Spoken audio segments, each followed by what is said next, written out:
right, hello, friends of Skele Vader and Toy Frenzy. We've got Oz, we've got Bobby, and me, and we have a special guest tonight. El Tenda's here. Welcome, El Tenda. What up? We've been excited to have El Tenda as a guest on here for a long time, right, Oz? Yeah, definitely. Yeah. So we got a lot of folks in the chat here. We've got. All right, I'm going to have a hard time pronouncing that first word, but anybody else want to try and pronounce that? Lupiguetes, Master Lupiguetes. Collector. All right. Master Collector. Welcome to it. All From right. Colombia. Thank you for being here. Awesome. We got some new folks in here. Yeah, Yes. all my friends. all Chechi right. is from Texas, I think, but he's Mexican, so yeah. Fantastic. Okay. Well, good. Welcome to it, folks. And we've got Gamer Bud here as well. Gamer Bud. And Duchess of Darkness. Hello. Good to see you. Hello, Duchess. Thank you for being here. And Thanos Copter, of course. Welcome to it. And Jay Peregrine. So we got all of our regulars here showing up. That's right. Nolan. Nolan, good to see ya. Let me remove that screen there so we can see El Tenda's face is covered up by the chat there. And we got the Prowler. Excellent, Prowler. Thank you for being here. Hey, the Prowler had a poem on Duchess of Darkness's channel earlier this week, which was really great. You should all check that out. That's right. Creepy, stuff. fantastic stuff. Let's see here. We've got a lot of folks. They're talking to each other, which is awesome. And we got Ronald Embry here. Good to see you, Ronald. Ronald, glad to have you back. All right. So let's see here. We got a lot to talk about, guys. Yes. What's on the agenda? Man, tonight, it's Horde Halloween tonight. Yes. It's a perfect time of the year. We got the Horde, fresh in our minds. I helped liven things up a little with a bit of unboxing this past Saturday. Ooh, that was a big one. Awesome. Yeah, that's true. That was awesome. Yeah. Now, that was a great time. Now, El Tenda, I watch his Instagram channel and watch him on YouTube as well. And he's an avid collector of horror figures amongst Masters of the Universe. El Tenda, tell us a little bit how you got into toy collecting. Yeah, well, I started when I was always collecting when I was back in Italy. Then I moved to the United States about 11 years ago. I started collecting Hot Wheels at the beginning because they were cheaper than Italy, so they didn't take a lot of space. And then I went to the Chicago Toy Show in 2012, which is one of the biggest show in, I would say, in the United States probably,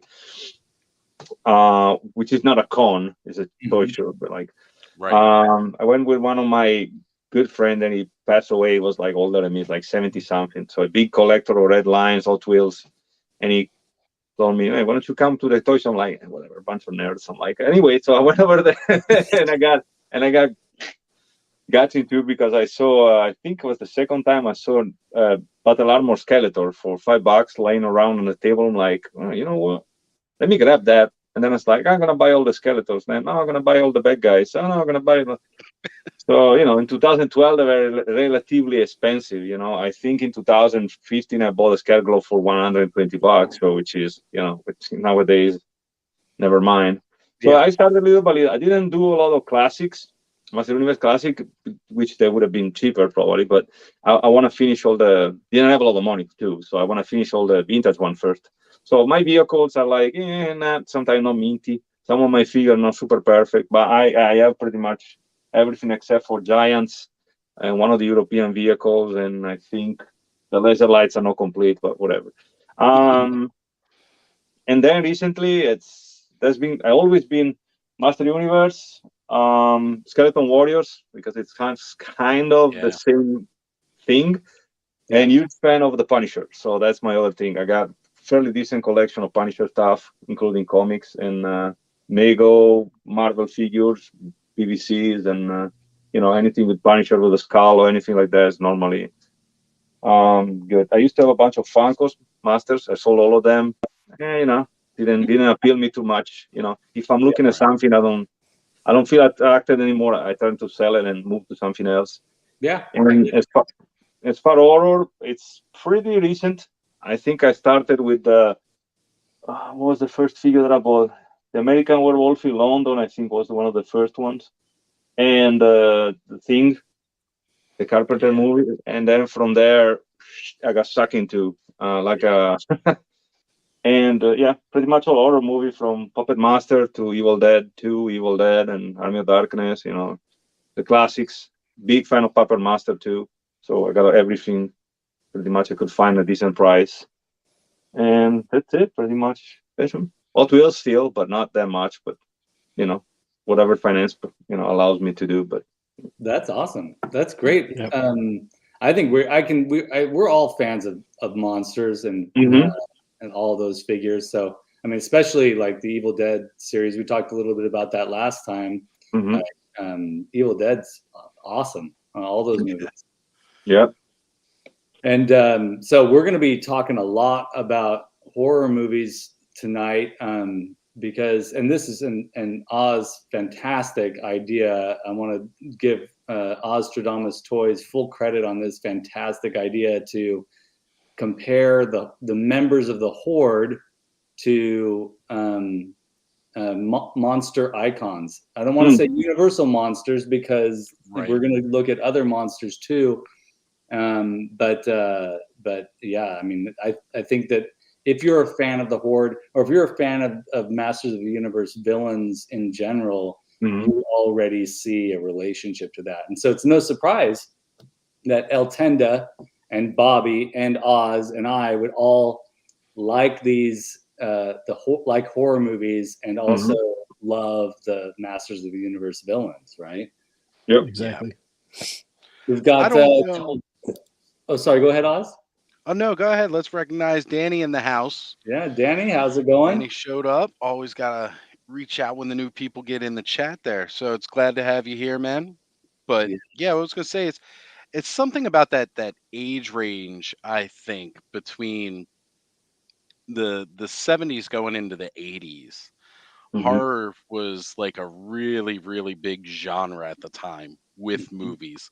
Yeah. And I think it definitely kind of helped influence all of us at a young age as far as youth, and kind of shaped what we liked. You know, the monsters were always so cool, you know, because you couldn't just put a person up there.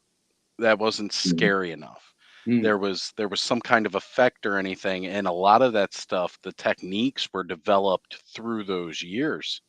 And I mean, even earlier too, because, you know, again, dating all the way back to the black and whites with, you know, Silence, you know, to bring these monsters to life. It was just, you know, we all know they don't exist in the real world. So to bring them to life on screen, there's a certain level of magic involved that just captivates you, I think. And we all recognize that, and that sparked an interest within us. Hey, there's an artistry to it, right? Yeah. Bobby, what got you into horror movies? Oh, I was really young. I watched Svengoolie back when he first started. Yeah. And I was watching him, and I love the Munsters. I watched all the reruns of the Munsters, so I was into the horror early on. I know Munsters ain't horror, but it's still the monster, you know, effect. And I just gravitated to that, and I had little books. I still have them when I used to get book orders and stuff through grade school. I get all the horror books and things like that. So I was, for some reason, I was always into horror as a kid. Favorite cereal are the monster cereals.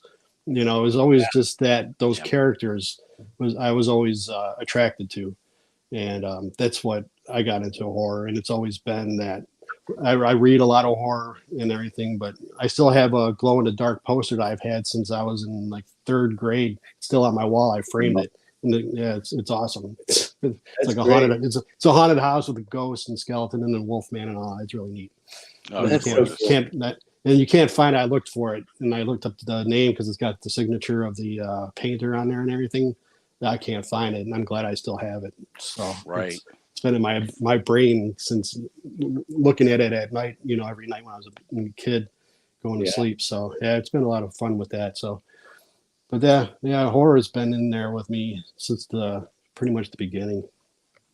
Yeah, me too, man. I was just telling El Tenda and Bobby before you popped in, Oz, before we went live, about my obsession with monsters as a kid, and this book was with me like everywhere I went. I took this with me.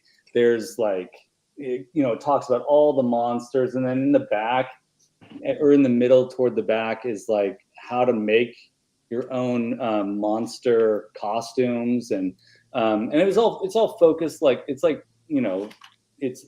a kid's book, Right. but how to make your own Frankenstein head out of a brown bag. And I just was obsessed with monsters and monster makeup, and that's part of, I think, if you like being able to see how something is made, looking at special effects makeup and looking at the gore is really exciting. And I think people who are drawn to a creative side, are drawn to seeing that type of thing on the screen. And it just happens that sci-fi and horror and fantasy is where you go to see all of that craft, all that magic being made. And Lon Chaney was my hero as a kid, and he created movie makeup and really perfected it and played those characters. And man, anyways, it's like we could go on and on about this stuff, and we're going to, right? Because they're in these figures. Absolutely. So normally what we do here at the beginning is we talk about what we got this week. So what'd you guys get? Anything exciting? I mean, I know what sorry, go ahead. Will you say El Tenda? A little bit too much. Yeah. I got real excited. I'm just gonna hope that you have them near you. But he found the Toonie Terror. El Tenda found the Toonie Terrors trick or treaters wearing the masks from Halloween 3. Oh man. And that's which is one of my preferred Halloween. It's not an Halloween movie, but it's my preferred Halloween movie. So it's a masterpiece. I got those, and I got those two. You got those too. Yeah, Which are cheaper than the kids too. But sorry about the light. It's not a good. The phone is not. Let me see if I can move the phone in a better spot. Maybe here. No, second. Now, Bobby, Toonie Terrors has to do the howling now, right? Yeah. Yeah, I wish. Yeah. I did watch American Werewolf again, so I liked it. Yeah, I watched it over the weekend. I was sick, so I just watched it. Such a great figure. Yeah, I enjoyed it. And they got the teeny, the witch. Yeah. Oh yeah, those are so great. Hey, Mordred is here. Good to see you. The mask has Mark, so good to have you. It's fairly accurate, fairly movie accurate. I like the NECA American Werewolf in London. Like I have that one too. That one is wow. It's impressive. It's very impressive. The sculpt on that is insane. Like all the individual detailed hairs they made. The way NECA and like the Four Horsemen sculpt. It's you're buying an absolute work of art anytime you buy one of their pieces. Absolutely. That's why I was telling Skele Vader too. I mean, like, I'm at a point. Mattel kind of, got mad with Mattel because they keep coming out with the new stuff. I'm looking at some of the origins. I'm like, they look like the vintage one. I'm like, I don't. And then I'm looking at NECA. I'm like, I'd rather to buy one of these instead. You know what I mean? Like I just got the Joe one. It's the name of the sailor from the movie. Quint. Yeah. And it looks. I'm not a fan of the NECA with the real clothing, like with the real the hit and miss. You know what I mean? The hit and miss. I got the Reanimator one was like, they leave. It's okay. The face sculpt of Roddy Piper does not exactly look like, but they're evolving with this one too. So even this one, I was shocked when I saw my friend has it on his boot at the King County, and it's the face sculpt is like spot on. I mean, it looks Yeah, like that's amazing. Right.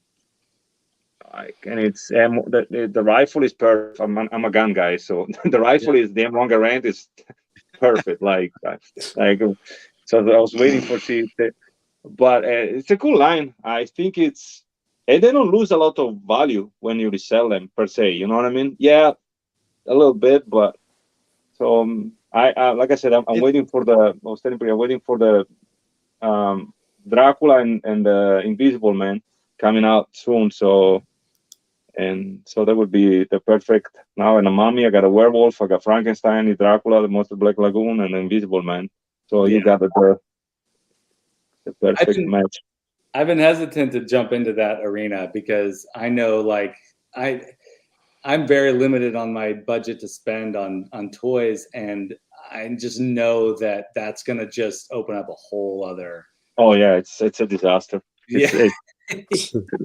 Yeah, I got the Frankenstein one, but then I stopped. I just can't, because I have a whole set of Universal anyway. They're like they're action figures, but they're almost like statues from Mezco, I think it was. That was like back in the 20 years ago, and the sculpts were so good, they looked just like them. So I was like, I don't know if I need anything new, you know. Yeah, plus NECA is pretty much. Sorry, go ahead. No, go ahead, ALL Thinga. No, I was saying the NECA is pretty much the only thing I would say against NECA. Some of the stuff coming out now, some of them are pretty much old molds. They're reissuing them and adding a couple of accessories. But I like what they're doing because due to the price increase of the old ones, you know what I mean? I'm assuming that's why they're doing it. Like if you're trying to find Dodge from Predator, that figure is like lose $75, which is crazy, but you know. Yeah. Well, they did tease that new Dracula piece today. The accessory set. The coffin, the coffin, and it even comes with the armadillo and the possum and stuff. That's pretty cool. Yeah, the mummy one is sarcophagus. Frankenstein is the lab. You can put it. And they even make a special pack for RoboCop.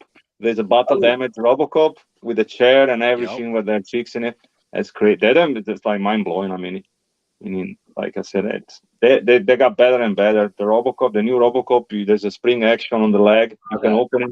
Phenomenal. Yeah, that's great. Yeah, it's one of the few things somebody might not like the Master Universe if you come on the collection, but they might be like, you know what I mean? And then they see this one, it's like, holy shit. Oh, sorry. No, you know what I mean? Like all right. You're okay. Where's the swear jar? Yeah, but then I like to find the odd ones, you know. I found Baba Hotep, which is one of my preferred movies. Oh, I love that movie. It's underrated, but I like it. I love Elvis Presley. I love Campbell. So it's a mix of two worlds that collide together. You know what I mean? I like, some other one. Like I said before, I don't like long franchise. You know what I mean? Because they tend to lose during time. They kind of stretch. Like Rambo. Same thing with Rambo. You're going to get Rambo 3. I was like, Rocky 5 was like, but Delta Force 3 was like, come on. Yeah.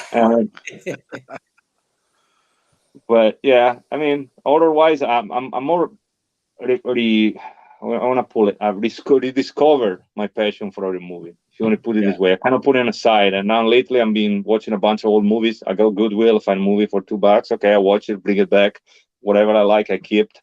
And you can find some cool stuff. I found The Island, The Lost Soul, which is a classic movie. Love that movie. Wow, yeah. I found a Goodwill. I'm like, wow. Like, am I right? Yeah, those pretty cool. Do you all go to Goodwill and thrift stores to look for stuff? Yeah, I do. I mean, there's nothing really around it. Yeah.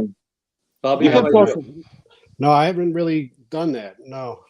Yeah. You can find good DVDs. I literally one day I found 3 Halloweens. One Dawn of the Dead in, I think it was Blu-ray, which turned out to be, I bought like $3 and I look up online, it's like $40 because it's a Blu-ray. Apparently Dawn of the Dead is not that easy to find. Right. That's true. It's probably all the stuff I used to have because I got rid of a lot of I've had so many horror films and old sci-fi horror films from the 50s and 40s. And I just had to cut back. I had old VHS tapes. I mean, thousands of them. I just had to get rid of Wow. them all. Yeah. And I used to live in Chicago, so that's what I'm saying. It's probably Okay. after Could that be, stuff is yeah. probably mine. I'm outside. I'm in a safe area, like an hour away, so it's not Oh, like okay. Yeah. like almost close to Wisconsin. Yeah, half an hour from Wisconsin, so it's Things more relatively north. calm area. Yeah. It would be cool. It would be great to be able to track the lifespan of an object that you've gotten rid of, to see. Yeah. Because I sometimes I look at this Mantenna and I'm like, was this the one that I had? You know, because definitely not. But like, what if, right? We want Yeah, to absolutely. know. We want to know if there's some sort of connection. That'd be really cool to be able to trace that. We got some. Now we have an opportunity to do something kind of like that. Like if you were to write a little note on something before getting rid of it, like with your email address, whomever buys this, please send me an email. And if you're going to get rid of it, keep this with it, you know, so whoever next gets it sends you an email. Just to say, I mean, you know how it is. Some people wouldn't care, but like a it'd chain. be cool. It sounds like the beginning of a horror movie, Oz. Yeah, right. So put a It tape sure on. does. I mean, you know, Yeah. whoever opens this Dybbuk box, give me an email. Yes, exactly. Everybody go Google Mark Dybbuk Motorhead box. said he picked up the Halloween 3 trick-or-treaters yesterday, so that's awesome. I'm going to keep my eye out for those. And then Broman entered the chat, and Broman is formerly Home Cineman. So, folks, Broman just started a YouTube channel, so pretty cool stuff over there. And let's see, we got some other comments here. All right, I'm not going to try to pronounce that. I got it for you if you want to. Yes, go ahead. Lupiguete says hello desde Colombia. Says hello everybody, and especially to me. It's a good friend of mine from Colombia. He's a big collector from Colombia. Huge collector. So glad you're here. Excellent. Yeah, there we go. Represent Motu worldwide. That's right, bro, man. Yes. Yeah. That's fantastic. Yep, we're going international now. That's right. Well, technically, Mali, I'm from Italy. I'm American now, but technically, you can say you're also in Italy. You could be in Italy too. Beautiful. Bobby, did you find anything this week out and about? Yeah, the only thing I got this week is it's actually a double. I had to reorder another one of these mini comic trap jaws. Yeah. Because I wanted to open one, and Amazon had it on sale. It wasn't supposed to be here till November, but they actually shipped it early. So that's what I got this week. I was pretty happy to have it. I love that figure. Yeah, it's great. Duchess wants to know what's on your shirt, and I love what's on a shirt. But what's on your shirt? Return of the Living Dead. Masterpiece. Yeah. A masterpiece, folks. Yep. I got the poster right over there too. All of you watching, if you haven't seen that movie, you got to go out and watch it. It's fantastic. Yeah. All of the Return of the Living Deads. Like I know we said that sometimes a franchise seems to lose it over time. I think the Return of the Living Dead series is one of the few that doesn't really lose it. It just finds a way to get a little bit even more ridiculous, but fun. Yeah, that's right. Probably. Yeah, I agree with that. Yeah. The second one's not too bad. Great stuff, man. It's definitely. Well, that's a good find, Bobby. How about you, Oz? Did you find anything out there this week aside from what you already showed us on Saturday? No, that's really the big find for now. There's some other stuff that's going to be coming later, though. Oh, okay. So, yeah. I don't have it with me at the moment. That's why I can't show it all. Oh, okay, good. That's good. If you just left it at like you don't have it with you at the moment, but you're going to show us later, it's like, okay, then we'll get real excited, right? Right. Well, it might wait until next week's episode to see, or maybe there'll be another not maybe 4-hour unboxing on Saturday. I don't want to make a promise I can't keep. So no, I like that unboxing on Saturday. That was cool. I had to cut out a lot of little fun. early, but man, it's great to see it. Gamer Bud nabbed a Masterverse Catra off Amazon for $16. Wow. Whoa. Wow. Nice. Awesome. Very nice. I don't think I could really pass up on that. That's a really good deal, Gamer Bud. It's Yeah, it's really hard to pass up on something like that. Yeah, Amazon is Man, shocking wow. sometimes. I don't know how they do that. I mean, I don't look every day, but you can get some. I don't have Amazon Prime anymore, but you can get some really good deals. It's amazing how they like. I think some of the Moto Origin stuff when like someone went too high, some other one was too low. So I don't understand exactly how it works, but I don't either. It's like the Origins Triclops is really pricey right now. Mhm. But some other figures are like very affordable.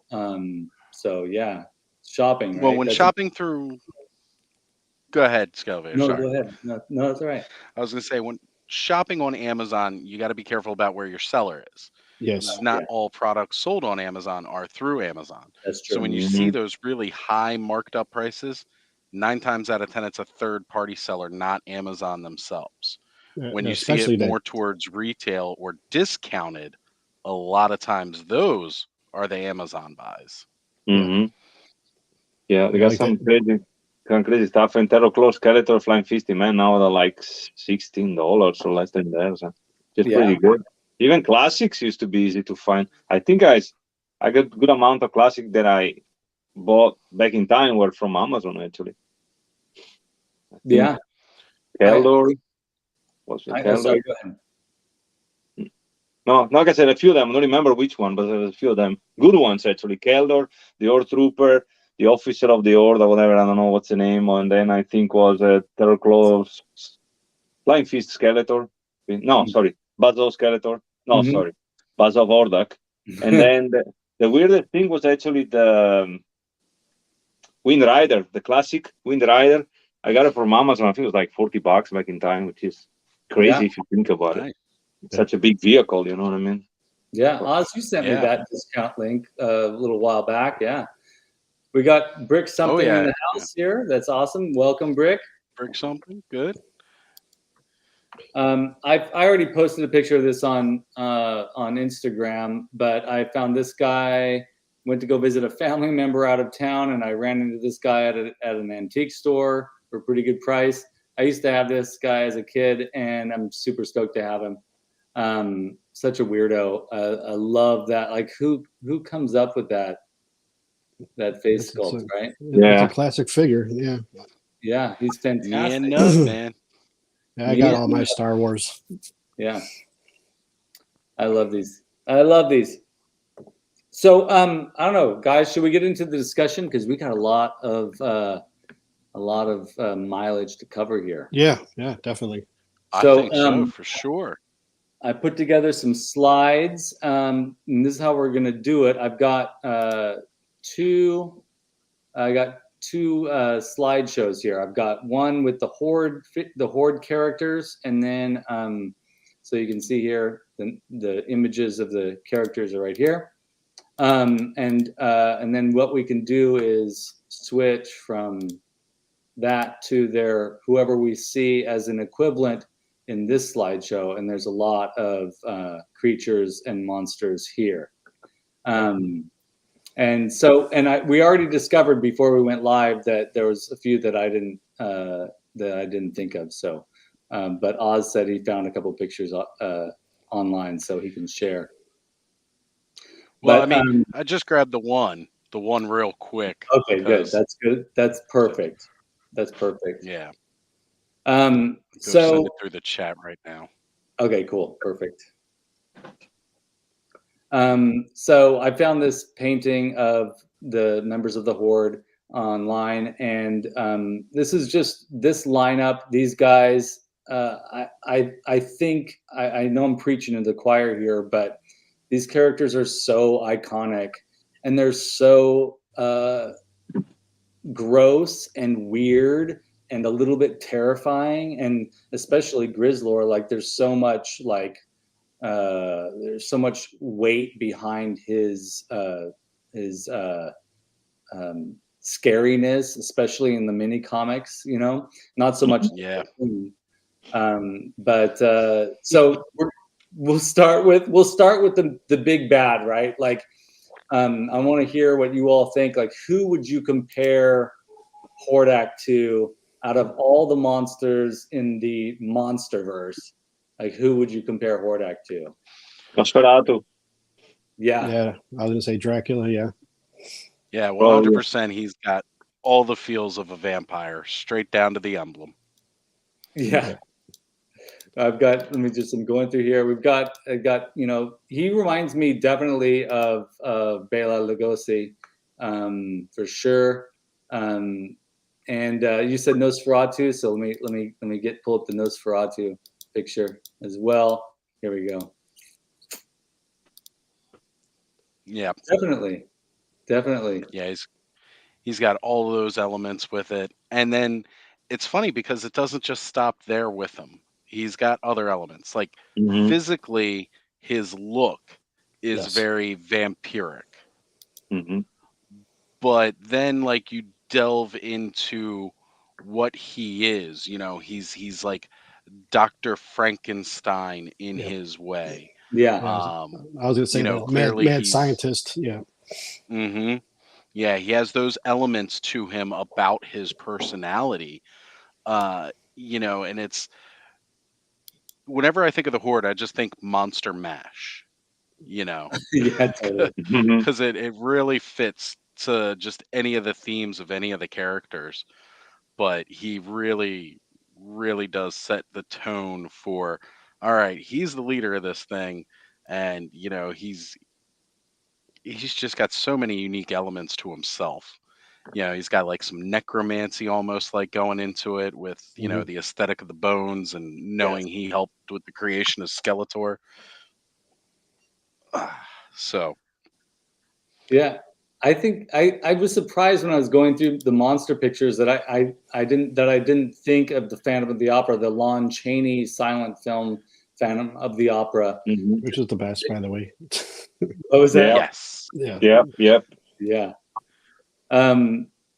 Oh, here we go. El Tenda, you have a request that this be translated to Tenda Spanish. tomorrow translate to Spanish. It says tomorrow morning. What? Yeah. Clearly. Oh, tomorrow morning says it translate in Spanish. Okay. Perfect. Doable. Christopher Lee, Dracula, for sure. Oh, but another good one. Yeah. Yeah. And he's got a punk rock hawk. Yeah, that's true. Oh, man, he might fit right into Return of the Living Dead universe. Yeah. There we We don't go. want to see him dancing, though. And if you've Can be seen, a little Frankenstein too. I mean, it's a robot. Look like a robot, kind of, maybe. Yeah. Mhm. has transformations. Yep. Yep. I found this one image here. Let me see if I can find it. This guy. I could not find. There's a movie. So he's like half robot and half creature. And there was a movie it was 1997 or 98 or something, called Virus. And I don't know if you guys have seen Virus, but there's like this like cyborg monster, like it's biological, but it's also robot. It was kind of terrifying. Not a very good movie. But I found an image, action figure digest of the main bad monster that came out in that movie, and I think that's the only. I couldn't really find any other images of like mutant robot monster living creature mixed with mechanical parts creatures out there, and I couldn't think of anything. How about you guys? Anything? No, Here we go, Skelly. I got the image coming for you. like Okay. biomechanical something. Yeah, like biomechanical. I couldn't think of anything. Then I also thought of Mark from Motorheads will know probably, but Phil Tippett's movie Mad God, I'm pretty sure has a lot of Phil Tippett's the master animator and monster maker, and he did Right. he has some like cyborg biomechanical creatures in there too, but Yeah, the face Yeah, kind of reminded a little bit Torch from Puppet Master, maybe from far away. The Yeah. jaw, Yeah, like in the eyes. Yep. yeah, that's right. Yes. Mhm. And Brick something existence Cronenberg, yes, for sure, definitely. God, I didn't think of that. Yeah. Body horror. Check the Sorry, go ahead. no, go for it. Body horror, sci-fi in general. Yeah, absolutely. Probably Videodrome a little bit. Yeah. Okay, for sure. If you check the IG group chat, Okay, good. I'll do I that in s- just a little bit here. yeah, The next person on the so we kind of all agree that Hordak's a little bit vampiric, right? I mean, a Mhm. lot vampiric. Yep. He's got the bat and everything. Yep. Yeah, he's got the bat, he's got the teeth, he's got the The eyes, cape. he's got the charisma of Bela Lugosi and oh the, yes, the terror of Nosferatu, Yes. for sure. Now, Shadow Weaver, this I thought was a bit of a challenge. What are your thoughts, folks?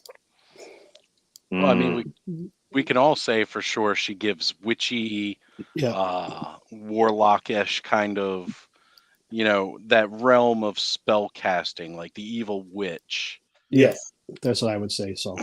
Mhm. I found this image of do you ever see Daughters of Dracula? Yes. Yeah. So I found this image that really brought some serious Shadow Weaver vibes. Daughters of Dracula. That's where Anne Rice got her inspiration from, is Dracula's daughter for her Right. vampires. Oh yeah. Yeah, that's a great movie too. Oh yeah, is. absolutely. Mhm. I didn't even think to bring in like the Wicked Witch from the Wizard of Oz as an image here, but that would have been good because of the green. Yeah. Right. What Well, they else? kind of gave her a pointy hat in a way. Oh. Her hood is, a little pointy. But you can see it in the way she speaks, talks, and rhymes with all her magic. Yeah. It's real witchy feels. So Yeah, she's got those long draping like wizard sleeves. yeah, the green hands. Yeah. Yeah. Broman said Tetsuo the Iron Man. That's another good like biomechanical horror, body horror animated film. No, not animated, but Anime. that's a good one. And Scott Baker's here. How's it going, Scott? Scott, glad to have you. Another person that I thought of too, another icon, it was Medusa. Or Shadow Weaver. For some reason, it was the green, the sort of the. She's very powerful. In the She-Ra series, Shadow Weaver is a super badass. Like, Yes. I feel like she's absolutely. really the brains behind the operation, especially in the cartoon series.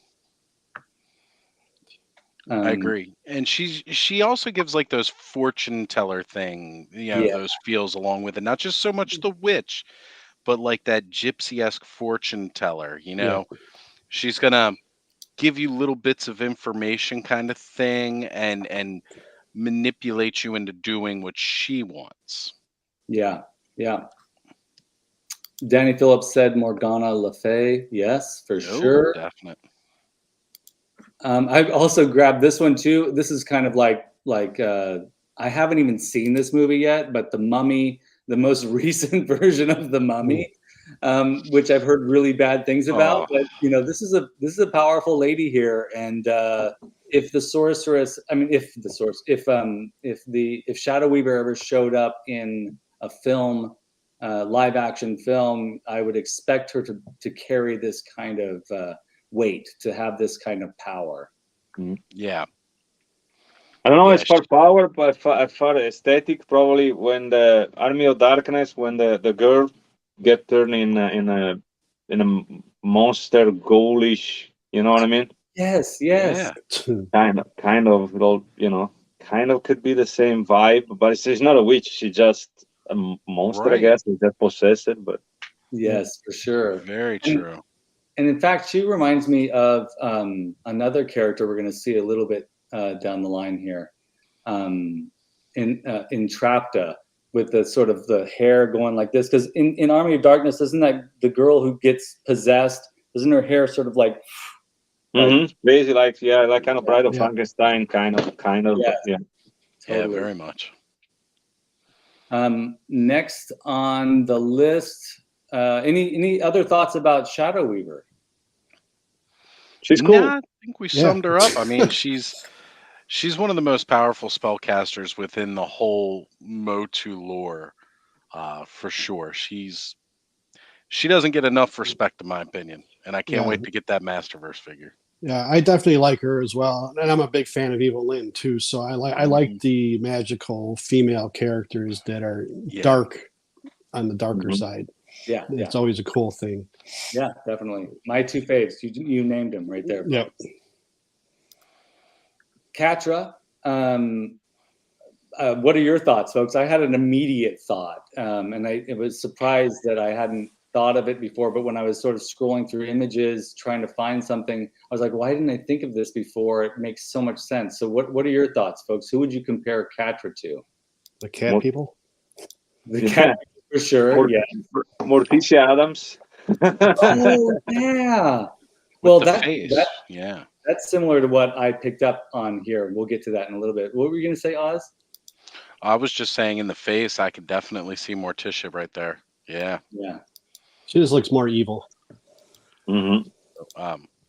I mean, I think she's perfectly molded after one of the most horrific things I've ever seen at all. And I only saw it in like trailers and stuff. But Taylor Swift and Cats, which just scares the crap out of me. Yeah. For Oh, other yeah. reasons.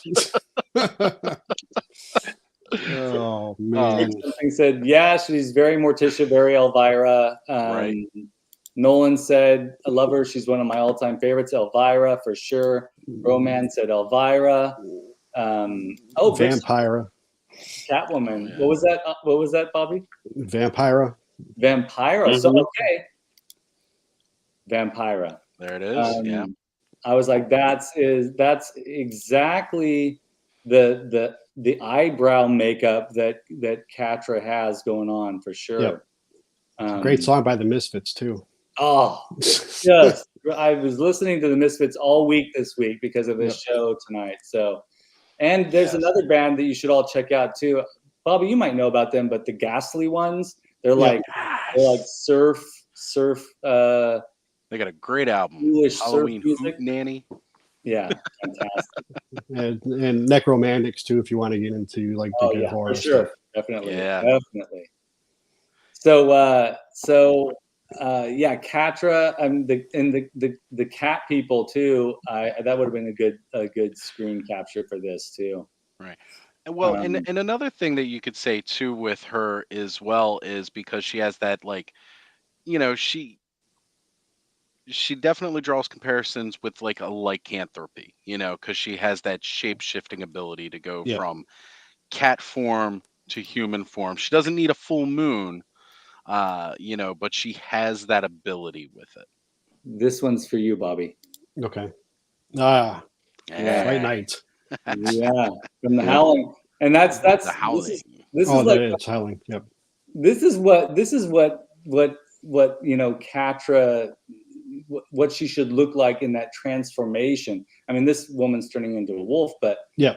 like you know, you could see Katra being terrifying, transitioning into that cat. Ooh, or how about ginger snaps there for Oh, some yeah, ginger female snaps, lycanthropes? Yeah, for sure. There you go, Broman, the Howling. And Danny Phillips said, I say Evil Lyn looks more like Vampira. I could see Yeah. that, Sure. Danny, for sure. Mhm. Yeah, she's more in the darker version. Because Or- Catra's more like, you know, not as dark as of a Right. character. Yes, yeah. Katra always seems like she wishes she was more dangerous than she is. I think so too. Yeah. Mm-hmm. That In a almost lot of look ways. like the movie Evil Lyn, sorry. This picture looked like the Master Universe movie. Yeah. The version they made it, you know, with the makeup, very, you know. But again, it's two different character, of course, you know, clearly. Yeah. But yeah, the headpiece for sure looks very similar to that. Yeah. Mm-hmm. Roman, they never got raw on the Filmation show. That's very true. Yes. Yep. Yeah. The filmation's perfect, so I can't argue. I think it would have been weird if it got raw. Yeah, I think so too. It just wouldn't have fit. It's like you have. No. Have you ever had a friend that like was always nice, and then they just get in. They suddenly turn. And they become They end up in a dark phase or an angry phase, and it just doesn't fit them. Yep. That would be like that for Filmation. Well, maybe they'll do like a Banana Splits thing where you watch Banana Splits when you're a kid and it's all happy and fun, and then all of a sudden there's a horror movie come out. Maybe they'll do something with the Horde like that. Well, like Winnie the Pooh coming. movie. Never once did I ever think we'd be witnessing a Winnie the Pooh horror movie on its way. Yeah, right. Well, Tenda, are you gonna go see that when it comes out? The Winnie the Pooh horror movie. I haven't seen the Banana Split one, which I was a huge fan when I was a kid, but I don't know if it's any good. But I'm gonna go see it. Yeah. I'm tempted. Probably should not. It's a good, it's a probably should not. Good point. Yeah. It's a good, interesting twist, and I guess we got killing puppets. I mean, I don't see why. That's right. I'm assuming someone's going to die by getting drowned in some honey. Oh, that's definitely gonna happen. Gotta happen. If her mask gets knocked off, she turns back into a human. That's right. No, Yeah, that's all her magic's in that. Yep. Mm-hmm. Yep. All right. So next on the list, we've got Scorpia. Scorpia, right? Yeah. Yes. That's incorrect. I don't know why. No, Scorpia. Scorpia is it. I always want to call her Scorpina because of the Power Rangers character, but it's Scorpia. Yeah, Scorpio. Scorpia. Okay, good. I got that right. Now, the person that comes to my mind for Scorpia, we've already seen her, but it's Medusa, Yes, for sure. But what else? What other characters, folks? well, I mean, she gives off all the Gorgon feels, like you said, of Medusa, and I think it's a very safe comparison. Like it even goes straight down to the tail, with it. But even then, you could see some elements. Like for me, a lot of times when I see these kinds of scorpion type elements, I always think like Egyptian monsters. Yeah. Oh yeah. Sure. Not necessarily anyone in particular, but it just comes off to that realm of like the mummies and Anubis and everything, where it's like, very, very Egyptian feels with it. I can't remember the name of that one movie. It's was it The Conquest of the Earth or something like that with the big triangle looking crab thing? I don't know. Oh, right. Yeah, that's right. Look at the makeup. Female, but look at the makeup, Gemma, and the holograms, maybe. But Yeah. maybe. I the only other thing that I could think of with her, and I was just like, maybe it's just because it was late last night. I mean, late for me is still pretty early, folks. But I just went back to, and he'll come up again, but because of the insect, the fly. Oh, the fly. Sure. The insect. She's part insect, and this is the only thing I could come up with. Well, it would have been better if I had the old school image of the fly. well, there is the fly woman. Oh, the fly woman. That's right. There's that. There's I don't know if anybody's a big fan of Doctor Who. There was a Christmas special years ago with David Tennant where there was a female spider type woman who was the big bad coming down to Earth kind of thing. Ooh, that's cool. Yeah. It was a Christmas special. Horrifying spider lady coming to Earth. It's always good to have that. It really brings out the holiday cheer. Just makes you want to get that extra eggnog. That's right. Absolutely. Every Christmas special should have something terrifying in it. Yeah, right. Krampus. There you go. Yeah, Krampus is the best. Krampus. Yeah. Heat miser. Yeah. The hair. The abominable. What's the other movie? There's a movie. What's the title of the famous horror movie? What's the title? Bloody Christmas or something? It's from the 80s. It's pretty. Oh yeah. Oh, the one where Santa Claus is the serial killer? Correct. Yeah, Silent Night, Deadly Night. Correct. That's the one. Yeah. Yeah. There's a similar Yeah, a similar story on Creep Show. I think the TV series, the TV show. There's one episode that's kind of similar. There's a psychopath that Wicked goes City. around. That's right. Yeah. Wicked City is a good one too. Yeah, Wicked City, the Spider Yeah. Woman. Yeah, for sure. All right. Any other thoughts about Scorpio? Because I was actually challenged by this character when I was trying to think of monsters. Yeah, she's a tougher one. Yeah. Yeah. Mm-hmm. I wish I'd still had some of the work I had done Sunday before my computer crapped out on me. Oh no, don't worry about it. Yeah. This is just for fun, anyways, right? We Always. I'm like, I was waking up in the middle of the night last night thinking of things. This morning I got up and I added a couple of slides because I was like, oh, why didn't I think of that last night? And I knew I was going to miss something. So, all right, here we go. Where did he go? Antenna. Antenna. That might be a little tough. The Fly, I guess, again. Yeah, exactly. The Fly, yes, for sure. The Fly. Well, the animation one is probably more like crazy, but yeah, that animation one is my preferred one. I like the vintage one, but the animation one is probably the best with the head. He definitely seems more alien to me. Oh, Yeah. Yes. Yeah. Yeah. With Mantenna, I've always felt like he gives the alien style vibes. Yeah. And again, Skele Vader, I sent to you in the Oh yeah. the IG group chat. If you can go through, grab the image from there.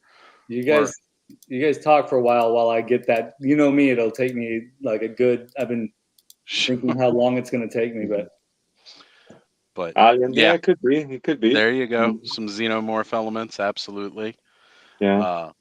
Speaking of NECA, this is what I have from NECA: Aliens and Predator. Yeah, cool. Yeah, the big chop, whatever. The big chop is the one with the egg. There's one with the egg.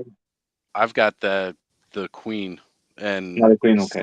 I've got the Queen, several warriors, some drones, and some runners because I was going to make a hive. Wow.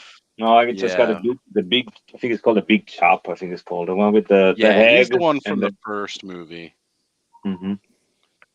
Yeah, but like Predator, like Predator. I want the first one. I found another one in Salvation Army. It was cheap, but I want the OG one, the first movie one. I don't hate the second movie, but the first movie is way better, clearly. But yeah, and I know Mantenna's mouth is a bit different. Thank you, Skele Vader. I was just about to say, like between his fangs and then that open pit there, I mean, he's definitely got that kind of mandible look to him. Yeah. And the a little bit of legs gremlin too. Yeah. The ears and.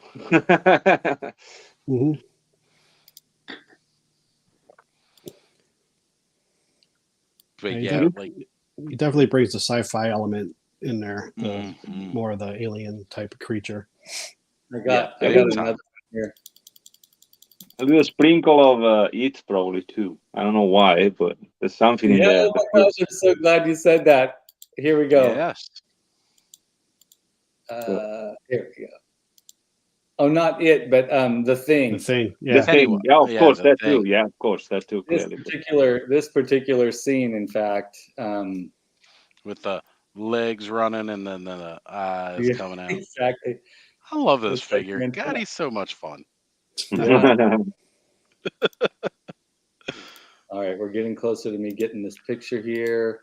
All right, good. They did a good job with the origin one too, with the 4 different legs. Actually, it looks even better. I posed it on the Fright Zone night with the 4 leg open. And it's pretty cool. Yeah. Right.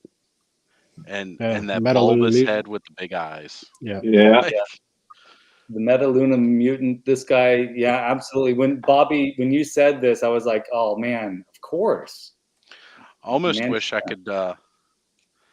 I might have to do some hand swapping. Maybe I'll go find one of those buzz offs that's on the shelf and finally buy it and swap out for some claw hands on them. That might be kind of a neat custom. Yeah, for sure. Yeah, definitely. Oh, now we're getting ideas, Mantenna. We're gonna alien you up more, buddy. A Mantenna Moduloc mashup would just be really awesome. Right. Yep. Yeah. Yeah, because especially with the Moduloc's different heads too, he kind of has that whole alien vibe to him. But We'll get to him when we come across him. He's got Yeah. him coming up soon here. I'm trying to remember who's next. Here, let's see. So, any other thoughts about Mantenna? Anything alien related, I guess, but I'm trying to think about it. I don't. Like I said, a little bit of I don't know why, but some gremlin vibe in him too. I don't know, the ears, maybe the way that he moves. It's got to be the ears. Oh yeah, The shape of his head. Yeah. Yeah. Creature. Nolan says creature from the Black Lagoon vibes. Okay. This is great. This is funny, folks. Broman, Don Knotts. Attaboy, Luther. That's right. Exactly. Marty Feldman, of course. Igor, right? Yeah. Yeah, for sure. This is brilliant. Oh yeah, and in response to that, what hump? Yeah, exactly. Go down one more though from him. Yeah, one more. Steve Buscemi. Oh man. Our viewers are hilarious. Yeah, they're Rock the best. Straight with the shovel. That's right. Yes. All right, let's see who's next then. Let's see. Leech. Leech. I He's have definitely a creature from the Black Lagoon. he's definitely a creature. Let me pull up Yeah. Totally. Right down to everything about his origin, being in the swamps and stuff like that. Yeah. And the giant leeches. Yes. I don't know if you've ever seen that old film. Oh yeah. Yep. So I got this beautiful. I mean, this. I'm sorry, folks, but this is I feel like this is the most beautiful monster of all. I've always loved the creature from the Black Lagoon. I love the photography in this movie. Of the old Universal monster movies, Bride of Frankenstein has the best cinematography. But Creature from the Black Lagoon is just gorgeous to look at. Right. Well, I mean, go ahead, Scalvader. No, I was just gonna say, compared though to Leech, like Leech is just ugly. Again, this was like one of those first movies where they did like the full bodysuit makeup and really made it believable. Like the practical effects that went into him. Because they even do the shots with the water and everything, and it's like, yeah, you believe that's a legit monster sea creature. Yeah. And to do that, think of the time when it was done. Like you just didn't have that in film at the time. It's brilliant. Creature from Pedras Blancas. I don't know if you've ever seen that one. One I have. No. But Nolan says, why haven't we got a new one? I agree. Nolan. You can't beat perfection. That's why. Yeah. So what else? Leech. I thought of another character too, only because of the filmation Leech, not because of the action figure Leech, but another monster from the movies. I'm trying to get to it. Oh yeah, of course. Yeah. Okay, yeah, with that big wide mouth. Sure. Yeah, I can see that. Those lips, man. Yeah, feed me, Hordak. That's right.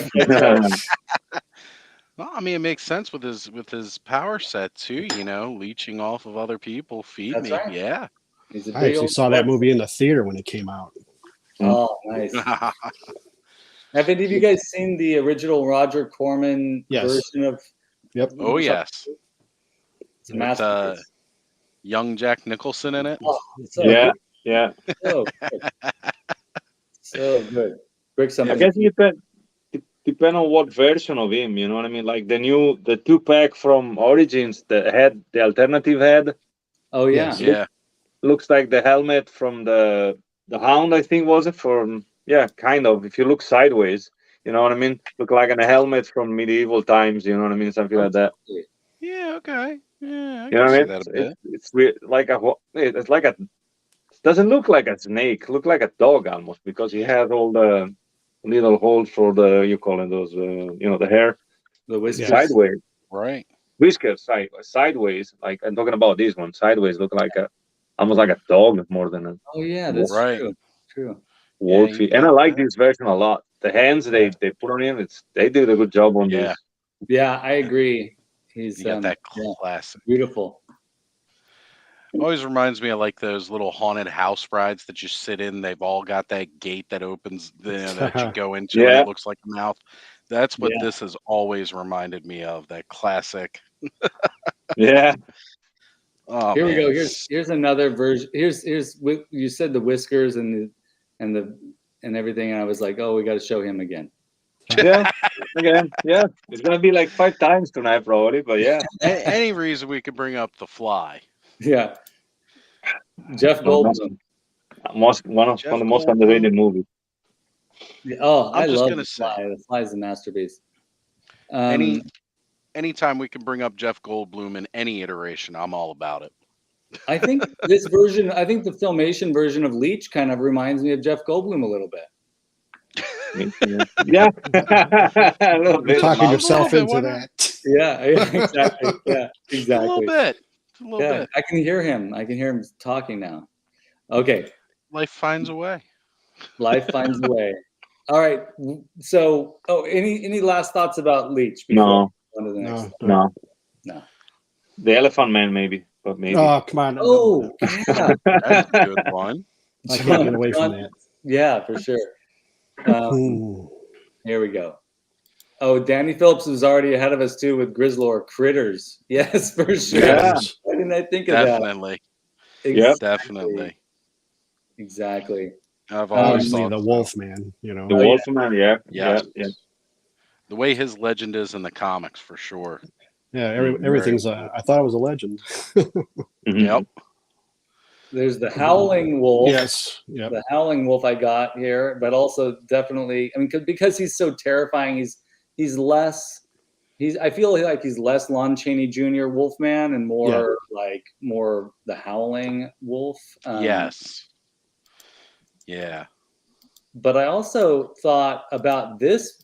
Oz and I were talking the other day, and we were like, yeah, well, I think this particular monster is more like Grizzlor. Yep. Oh, yeah. Yeah. Yeah. I mean, look, that's how he broke out into the movie business right there. That's Yeah. it.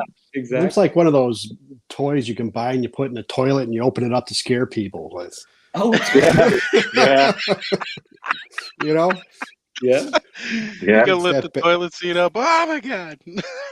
Just like the Critters poster. Or no, not Critters, Ghoulies poster. The Ghoulies poster. Yeah. I love Oh, the yeah, Ghoulies. absolutely. Yeah. Oh, the toilet. man, what a great movie. Yep.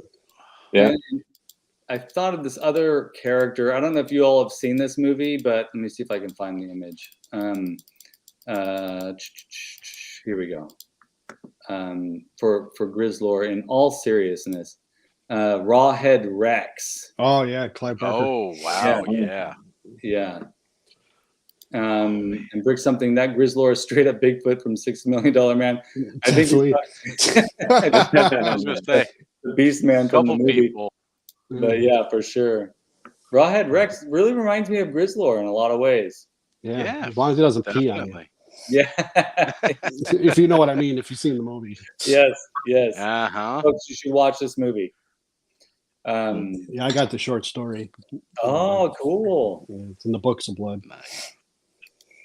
Let's see what else I have here. I don't know, guys. Any other Say, thoughts? a lot of people are Grizzlor? drawing comparison from Sasquatch and Bigfoot. Mm-hmm. Harry and the Hendersons. There's our beloved Cool. Wolfman. Oh, that's right, Oz. You and I were talking about getting a picture of Harry and the Hendersons, and I totally did. forgot about that. Oh, that would have man. been perfect. Oh man. Yeah, Grizzlor is kind of like a Harry and the Hendersons guy. Yeah, and John Lithgow, he just gave all the Grizzlor vibes. I mean, what? Yeah. Kidding. He was definitely Harry. Which Oh, you actually, know what? surprisingly enough, if people don't know, same person that played Harry in the movie, also he was Predator. Yeah. Oh, wow. Peter Hall. True. That's true. That's true. I'm going to take them off the slides because I just remembered something that I forgot as I was cruising through the slides. Adstream. We'll go back to Hordak real quick. I forgot about this guy here. Hellraiser. Yeah. Yeah. Yeah, Pinhead. Yeah. Yeah. Right? Yeah. He's Definite. face and a little bit of Yeah, that. I was going to say that when you guys were talking about the body stuff, but I didn't bring it up. Yeah, no, it's a You good should have one. chimed in with it because I get those now that you show it and I'm thinking about it. Yeah, his armor, that texture. Yeah. Mhm, Mhm. mhm. And then also, Especially when you get to the toy. yeah, I was for thinking sure. this too with the half robot, half creature thing too. Some of the Cenobites were like that as well. Yeah, Mhm. for sure. Right, exactly. So I guess I was a little bit ahead of the game last night thinking about it, but I forgot about it completely until just now. And then when also last night when I was on I just must have been like half asleep. But this is kind of hilarious that I thought of this. But we just saw Hordak. Now we're looking at Shadow Weaver. Oh yeah, yeah. Beetlejuice. There you go. Yeah. Okay. And when you Yeah, I brought up can the get those Gypsy, I was vibes. thinking of the Transylvania 65000 Gypsy. Oh yeah, Yes. for sure. Yes. All right, and I got sidetracked there. That's all right. But we've got. It was a good sidetrack. It was a good. I don't want to interrupt you guys. Sorry, but I need to take off. I'm Oh, sorry. that's okay, Tenda. I gotta be up at 5:30. So All right. That's okay. Nice having you Sure, here. man. Well, listen, let me just close this off real quick. We'll give you a genuine goodbye. Thank you so much for being here, Tenda. Yep. We're all admirers of what you're doing out there on YouTube and on Instagram, man. You make us jealous, but you also teach us at the same time. Like that's awesome. It's fun. likewise. Thank you guys for the support and keep doing a good job. Like I said, if it's another day like a Saturday, I got more. My window is more extended, but unfortunately, I gotta go work and pay for the toys. So That's all right. Exactly. That's how Go it do goes. well, you have a good night. Thank you Yeah, for you too, having man. me, and I'll see you soon. Same here. Okay. We'll Bye-bye. We'll do it again soon. Anytime, Very just let me know a little before. All righty. Bye bye. Definitely. Have a good Bye. night. See ya. Well, it was nice to have him on here. That was awesome. Yes. Absolutely. Absolutely. It's nice to actually kind of like meet him more, being, so familiar with him from the social media and everything like that. Is great to actually have him on and chat with him a bit more. I'd like to say in person, but I guess in today's virtual day and age, this is pretty much about as in person as it gets. Yeah. Yeah. Know sure. the person better, more personnel. Yeah. And Tenda and I have been following each other for a while now, and so it's nice to finally get a chance to chat with him. Later, Tenda. Adios, Tenda. All right. Take care. Lots of goodbyes. That's right. Okay. We'll definitely have to have him back on again soon. Yeah, for sure. Hillian Dread, welcome. Sorry if I missed you earlier, but Hillian Dread had a great idea. Spycore is Pinhead for sure. Yeah. Right. For sure. Yeah. If we had expanded this list to beyond just the Horde for Halloween, we could definitely fit quite a few of other Skeletor baddies in with some of these, because I mean the influences are all over the place. Yeah. Yeah, for sure. And I think it would have been a longer show too. We'd be here until Halloween. Yeah. Too bad would be the thing with two heads. I don't know if you've ever seen Oh, that. Yes. Absolutely. Absolutely. I was thinking Bobby, maybe you can help me. Did you ever see the movie Basket Case? Yes. So then last night I started to get to the place I started to get to I became a basket case thinking like, how can I take, if I look at monsters or if I look at film creatures, who can I match them to in the Horde? And I couldn't think of anything for basket case. No. Well, maybe the only one I would think would be is Modulok, in the way, because if you read the mini comic, he puts himself in pieces and he's delivered in boxes. Yes. So that'd be the only thing I can think of that might be kind of close to that. Like just like his head, head in the box type of thing. For sure. That's awesome. And it just so happens that Modulok was the next person in our slide. So brilliant. Well, there we go. Yeah, I want to say he's my favorite of the Horde. I don't know if it's just because the way he's drawn in the Filmation. Yeah, I got the same. Yeah. Right. Yeah, I mean, he brings so many different monsters to life when it comes to him. Like you were saying, the creature with the two heads. You know, the toy always reminded me of a Frankenstein's monster. You Yeah, know, because you're just mixing and matching and swapping parts. yeah. Uh, He's also a mad scientist. Mm-hmm. you're right, right. You know, he's Yep. really got all these different elements. Yep. Again, he might be. Yeah, here we go. The fly again, right? You knew. You knew I was It's going there. coming back. He's going back. Well, like the vintage toy, he does have kind of like a bug type of body in the rear, like his tail and all that. Yeah, Yeah, The Yeah, he does. multiple legs. Yeah. for sure. Modulok's a little gross. He also, where did I? So Modulok being being modular and he can transform and exist in pieces, alive in pieces. Mhm. Yeah. Of course, that reminded me of The Thing. Yeah. And Right. I spent a long time last night trying to find a good picture of when the Thing becomes larger and more living things inside of the Thing.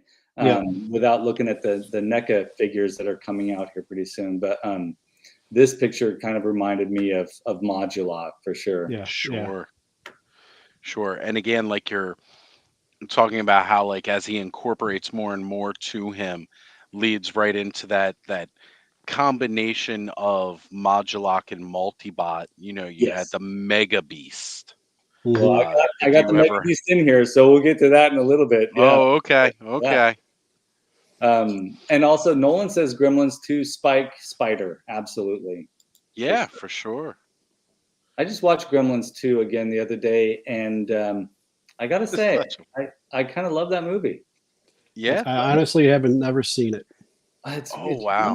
I'm not huge. It's weird because I'm not huge on sequels a lot, Yeah. except for Okay. certain films. Yeah. Like if I like Ghoulies, but I started watching Ghoulies too. That I don't care too much for that. But I'm a big fan of Friday the 13th, so I know them all. Yeah. But right. I just have, I don't know. It's just, I think the originals seem to be better all the time for me. Yeah. I can't Sure, get into sure. sequels. Someday I might see it, but who knows? Well, it's unique. Gremlins 2 is unique because it knows that it's a sequel of Gremlins, and Right. and Gremlins is referenced in the movie, which I think is just hilarious and smart, and it's Okay. almost like it's like a FU to the film industry, which is Right. kind of brilliant. And Gamer Bud said Human Centipede for Modulok. I don't know about that. Lord. I don't know about that. Well, the way you could keep extending those pieces, it wasn't really Yeah. another. Yeah, because I actually had that person, in my oh. mind too. That could be kind of like a centipede type of bug. you know? Yeah, for sure. Oh yeah. So we got let's see, someone that we haven't had before, Sin City Cindy. Hello, nice to have Hello. you. Hey. Seems like other people know Good you to in there see. in the chat, so welcome to it. Thanks all for right. joining. Yeah, thanks for joining. So any other thoughts about Modulok? I mean, he's one of the most terrifying of the Horde because like anytime you think of the other Horde and the way they're defeated, you know, how do you defeat something that can exist in pieces? Yeah. You know, he's definitely one of the more terrifying monsters of the Horde. I mean, we're just lucky that everybody was written so poorly as a bad guy. Yeah, unless you're Skeletor and you say that he's a wimp scientist and would be a wimp villain. Well, I mean, not everybody can be as cool as Skeletor, so. Skeletor didn't know what he had. Like Modulok is terrifying and is in so many ways could just, control all the other baddies. Yeah. So Mhm. I'm trying to look through the slides here to see if there's somebody that I missed that I thought, oh, here we go. This is it. This is it. Pumpkinhead. Pumpkinhead.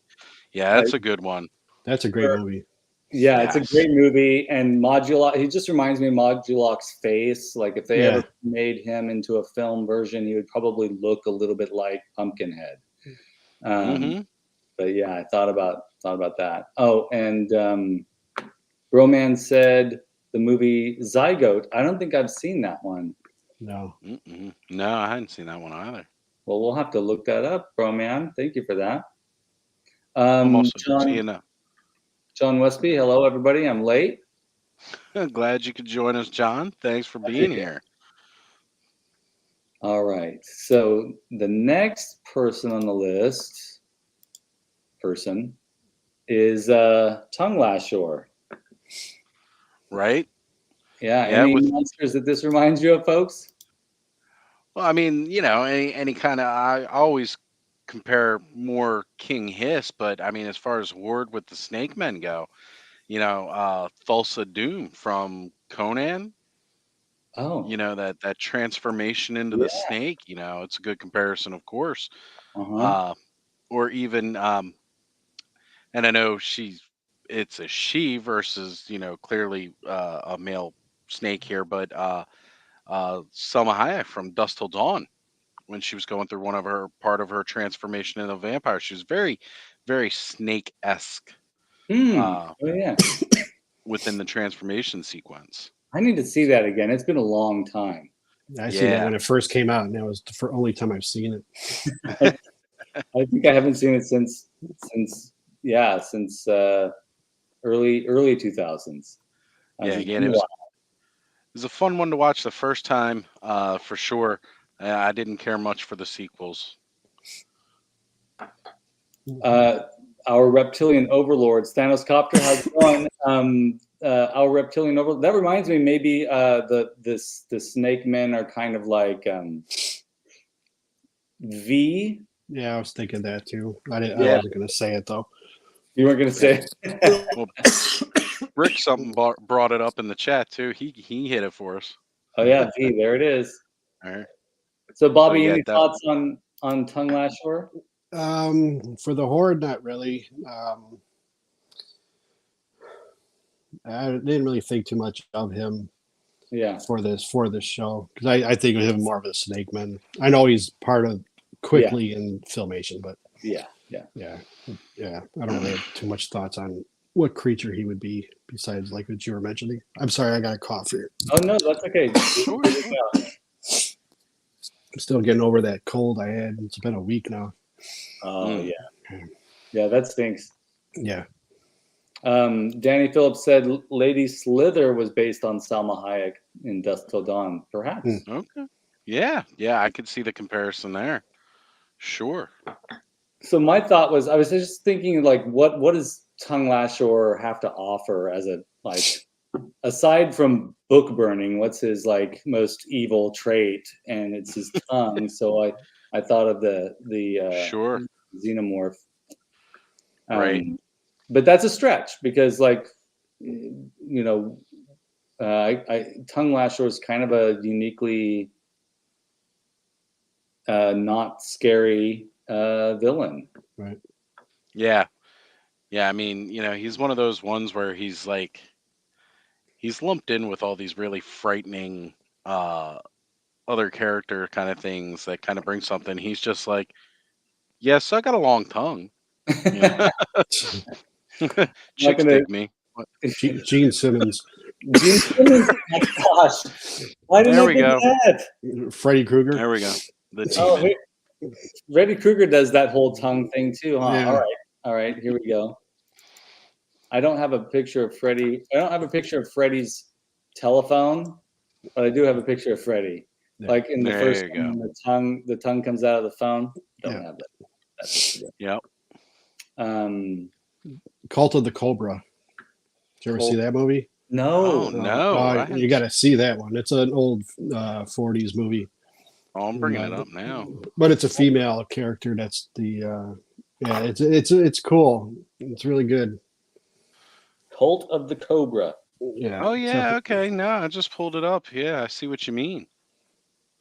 Yeah, there's a lot of snake element in there. Awesome. Right? Very interesting. And all the snake men kind of fit the bill for any sort of reptilian humanoid monster in a movie. Because they all had that scaling pattern and everything like that. There's also another movie called.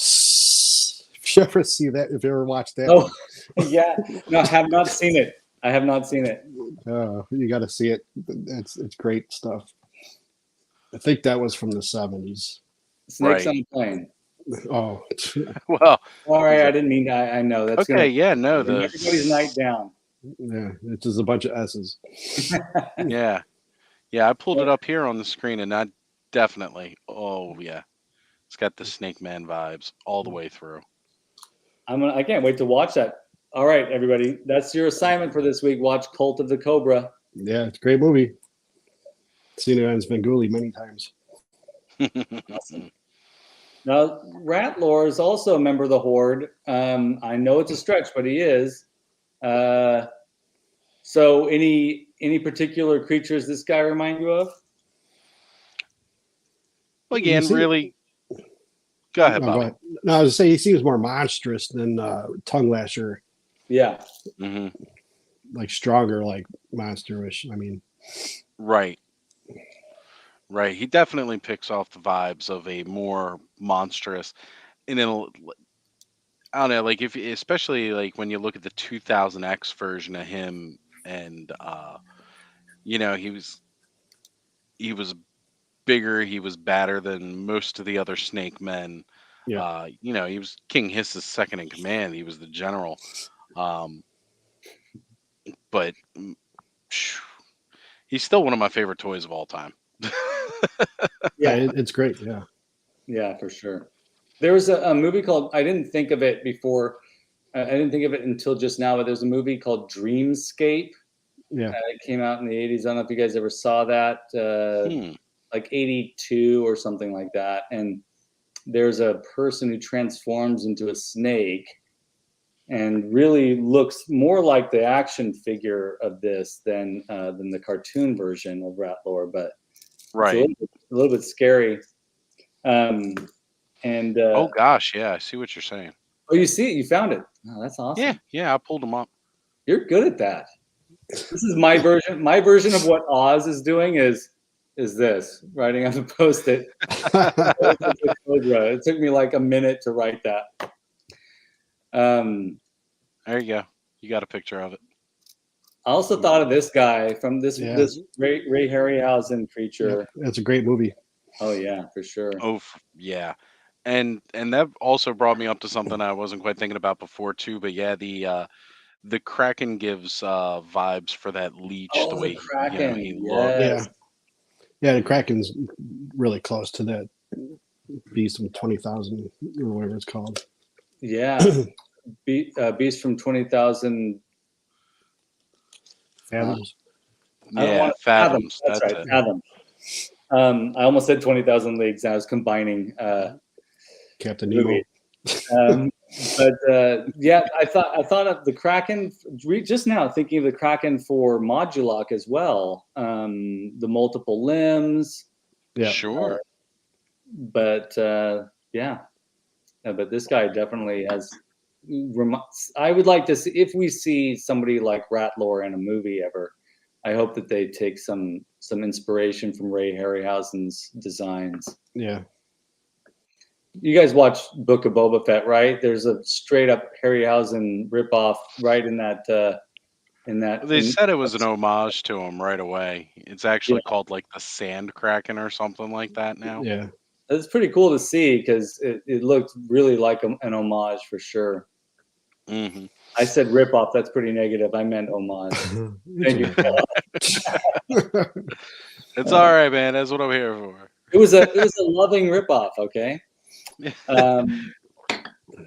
Any other thoughts about Ratlore? No, not too much. I mean, No. him and Tongue Lasher, and again, like I think even on the Grayskull wiki, you can see like snake faces thrown into the horde as well. Yeah. Oh yeah. Yeah. Uh, just because like their figures came out later in the line, in the He-Man line or the He-Man show, Mhm. cartoon was already off, so they kind of got written into the horde via Filmation because they Right. wanted to advertise these new figures. But they do deserve slightly a that kind of honorary horde status, because I mean, as you saw, the Tongue Lasher in Filmation actually even wore the horde emblem. He had the Yes. armor. Yeah, yeah. When it comes to Filmation, yeah, he's part of the horde. When it comes to actual horde like figures and stuff, he's not. Yeah. Right. Unless you bought the Club Grayskull figure of Tongue Lasher, then that's a different story because he's made off the Filmation, of course. Right. So Gamer Bed said something pretty funny back here. King Hiss is totally all the snakes on a plane. shit.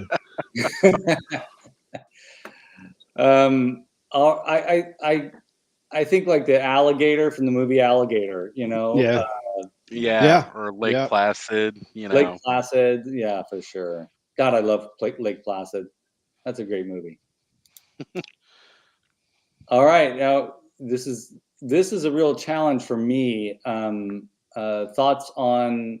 Oh wait, why am I blanking on her name now? Octavia. Octavia. Thoughts on Octavia? See, this is the one where I thought was more like Medusa in a way. Yes. Yeah, she gives sure. a lot of, again, those Gorgon feels to her. Well, and even uh, we were just talking about it. Well, like any kind of giant squid monster or anything Oh like yeah. that. Although Kraken. herself is not so big, but yeah, she's definitely a squid, which is used as a hard element in many movies. Yes. Yeah. Oh, Danny, Siren or Cthulhu? Yeah. Yeah. Right? Yeah, I can see. Sin City Cindy says Lake Placid is a fantastic movie. Yes, absolutely it is. I think.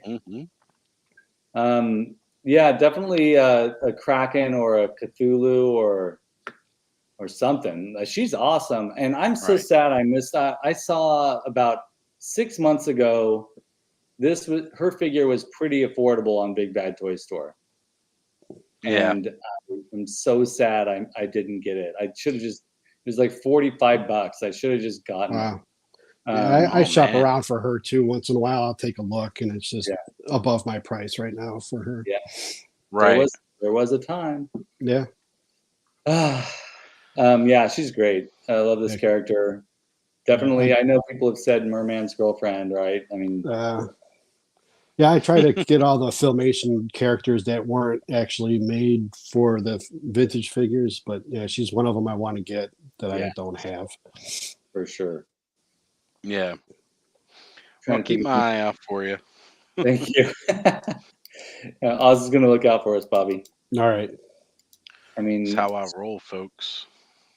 so yeah, I mean, Creature from the Black Lagoon. I'm trying to Of think course. of like any other characters that I may have gotten from here. I had something in my head, but I just lost it. I can't remember what that movie was. Here we go. The Fly. Sorry. That's called a rolling gag, folks. All Yeah, right. it's like the Svengoolie with the Perry Mason. That's right. Absolutely. Right. Definitely. All right. Any other thoughts about Octavia?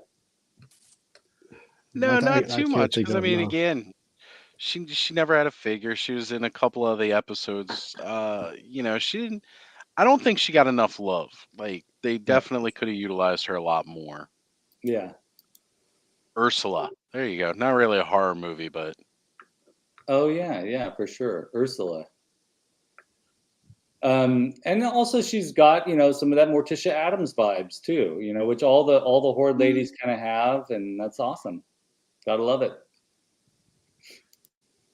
And the Horde troopers, I threw them in here because I had to, and I found this to be a real challenge. There's only one thing that I could think of. How about you guys? All right. well, the day the Earth stood still. There you go. course.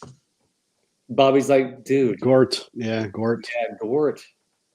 Dang Right. it, you guys are awesome. I should have put you in charge of the slide making for this. The only thing I could think of was the Terminator. Yeah, Like, of course. I'm so embarrassed now. The Day the Earth Stood Still is such a better reference. But No, yeah. I mean it works too because you got like Total Machine. You know, they're just Yeah. instead of they got that full kind of like a medieval knight pseudo armor. Yeah. But underneath it's all machine, and that's what the Terminator is. So right now we're watching She-Ra, and sometimes these are robots, as pronounced in the show, or they are people in suits. So what are they? Are they both sometimes? Well, When again, I they really think it's when they need to go be ahead. blown up, they're robots. But when they're not, they're people in suits. Have you noticed that? Yeah, I think it was kind of a mix type thing. I believe like Hordak had because there's even like different generals and stuff like that who basically wear the Horde Trooper armor Yeah. Mhm. that are people. But I think they're kind of like almost like battle droids in a way where you've got the mass produced ones and then they just kind of put the armor over top. But there are a certain element of them that are probably people. I looked at the Horde Trooper like it was a suit of armor that went over top of whatever they could put in it. Yeah, yeah. Hmm.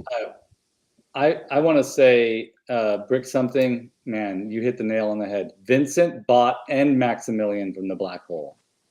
100%. Absolutely, Brick something. Yeah. Oh, you got him? Oh, Oh, Bobby has them. I was drooling over those.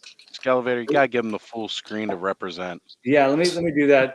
This has got to happen. This has got to happen. Like, hold on, remove, Look and at then that. I'm gonna. How do I Yes. do this here? Let's see. I love the black hole. Yeah. There's- Oh, me too. And the funny thing is when I was a kid, I had a friend named Vincent. And of course, yeah, I'm Oh, Bobby, nice. but we can go off as Vincent and Bobby. Oops, So I did the wrong one here. How do we do it? that's all right. No, that's good. That's good. Oh Yeah. man, It's big. that. Here's like Trapjaw next to it. Oh shoot. Okay, so this thing is like last time I checked on Amazon was about 2 months ago for this. It was Yeah. like $25 or something. Yeah. Right. And that's what you get. Yep. Yeah. They're huge. Yep. They're Oh, good. oh, They That's co- awesome. And the two robots, like Bob and Vincent, it comes with a little standee too. But yeah, I love them. I have them on my desk. no, Stare at I love those characters. Yeah. Maximilian terrified me. I think he's the best robot in all sci-fi films. I totally agree. Yeah. 100%. And that movie's so weird, and that's why it didn't get the love that it got, or that it Yeah. should have gotten. And in retro, when Right. I just watched it like 2 months ago, and it's still amazing. And super risky for Disney to make a movie like that. Yeah, and I actually had the metal lunchbox when I was a kid. I wish I still had it, but yeah. Yes. I was so jealous of the kids who had that metal lunchbox. well, it I is was so jealous of any kids that had. Oh, sorry, Bobby. Go ahead. No, I just said I'm just dating myself, so those don't matter. Well, I just dated myself too, Bobby. Hey man, I was always jealous of the kids with the metal lunch boxes. Oh yeah, yeah. I had a Muppet Show metal lunchbox, and nobody was Oh, jealous. that's awesome. Oh, It was I would be. Yeah, I love the Muppets. It was a Muppets beautiful are lunchbox. fantastic. I'd stare at that thing. Sorry, go ahead, Oz.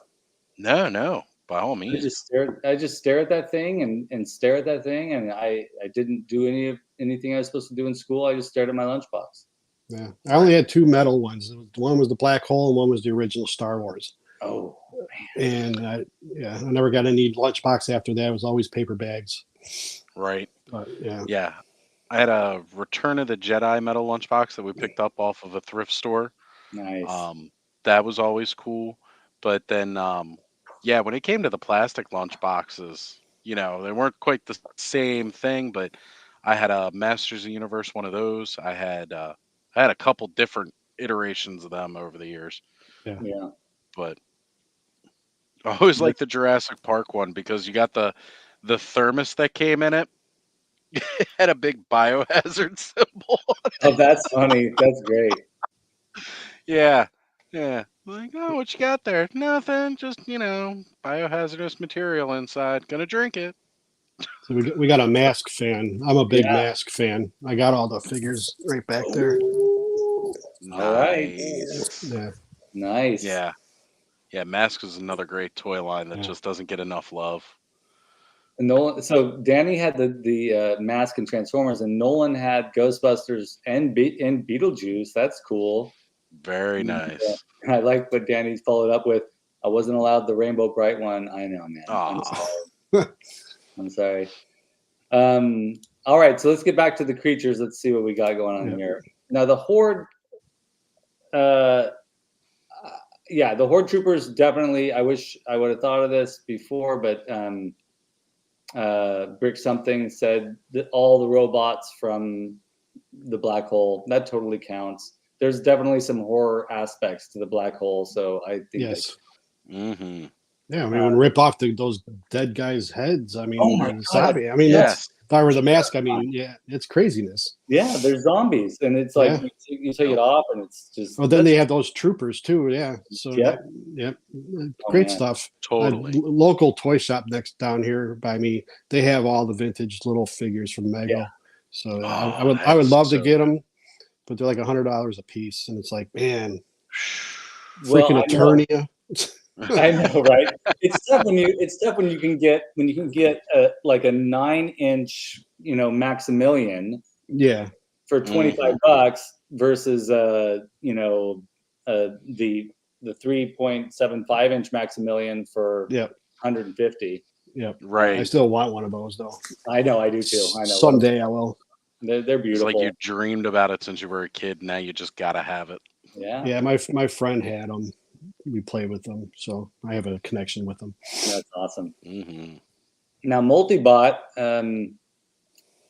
I love this picture of Multibot because he's coming after you. Yeah. But I had a really hard time with this. What do you guys think? Well, he's the creation of Modulok, so it's kind of like a robotic Frankenstein monster in a way, Right. because he made him in his own image, basically. That's right. So Yep. Now it's great because we haven't had a chance to look at Boris Karloff's Frankenstein tonight. yeah, so he's that's the best. great way to bring it in. He is the best, and this is him in Bride of Frankenstein, right? Post burn. Yeah. Burns. No, that's before. Yeah, I believe. Because The when he's burned, his hair is really singed off. Oh yeah. Right. I love. It's just such an iconic image. Iconic character. Yeah. Like, no matter who else takes the role or who else does it, the image of Frankenstein's monster is Boris Karloff. Yeah. It's so that story behind Bela Lugosi taking over the role for that I forget which movie it was, Son of Frankenstein. Frankenstein versus the Wolfman. That's right. Yeah. And that's just it's like a sad story of Bela Lugosi's sort of awful journey post Dracula, but even Bela Lugosi's like charisma can't equal what Boris Karloff brought to this character. Well, the sad thing is they asked him first to be the monster, Yeah, and he turned it down. He says, "I'm not putting makeup on me. I'm an actor. I'm not. I'm not doing it." And then what does he do? He has to go do that later. So sad. Yeah. So sad. So he ends up playing it anyway. Yeah, but now, thank goodness too, in a way. And I don't want to say like, because that was really sort of the beginning of Bela Lugosi's spiral. Like, I don't want to say thank goodness for that, but because it's awful what happened to him. But I'm glad we got Boris Karloff in our culture. Oh, definitely. Yes. Yeah. Yeah. But Bela Lugosi did play a great Igor. Oh, definitely, Mhm. definitely great Igor. Broken neck and all that. Yeah, it's Oh, great yeah. stuff. Right. Fantastic. And that was a great character. Yep, yep. Danny Phillips said any 1950s sci-fi robot would look like Multibot for sure.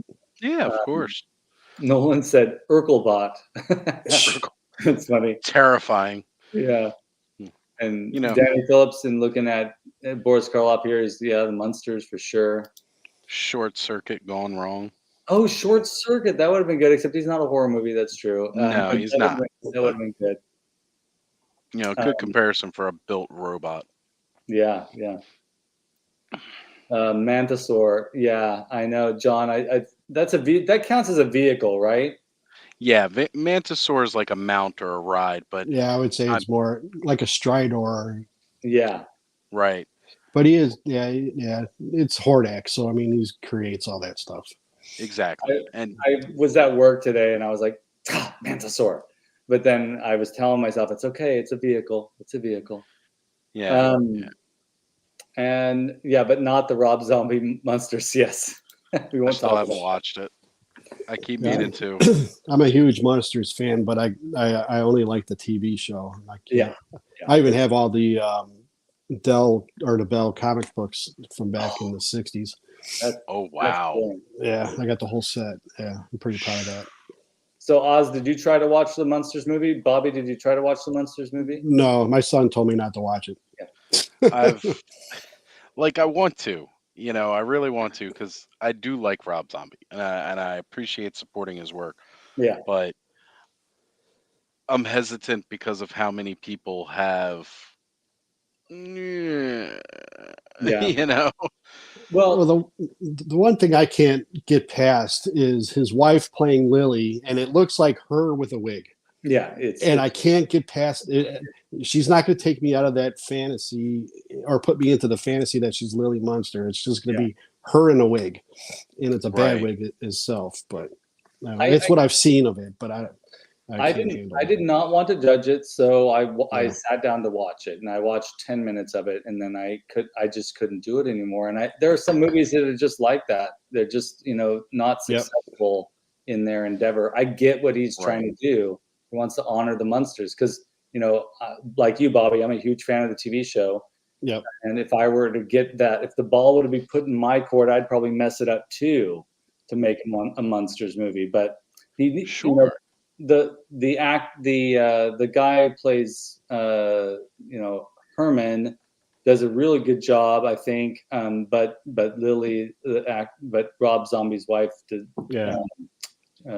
Sherry I don't Moon. remember her name now, but it's not a great performance. I had a hard time with it.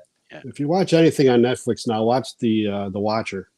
Oh yeah, we were watching it. It's awesome. That's great stuff. Yeah. You guys know that's like based off of a legitimate story that happened, right? Yeah. The Watcher is watching Young Bloods. Oh yeah, it's good stuff. Good. Yeah, real good stuff. Brick something gave up after 7 minutes. All right, yeah.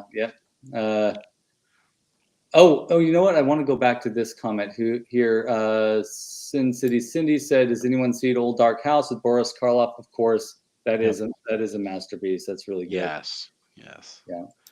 And, that was a great thing about growing up in like the early days with cable and having so few channels, is that like a lot of the stations, especially like TCM and stuff,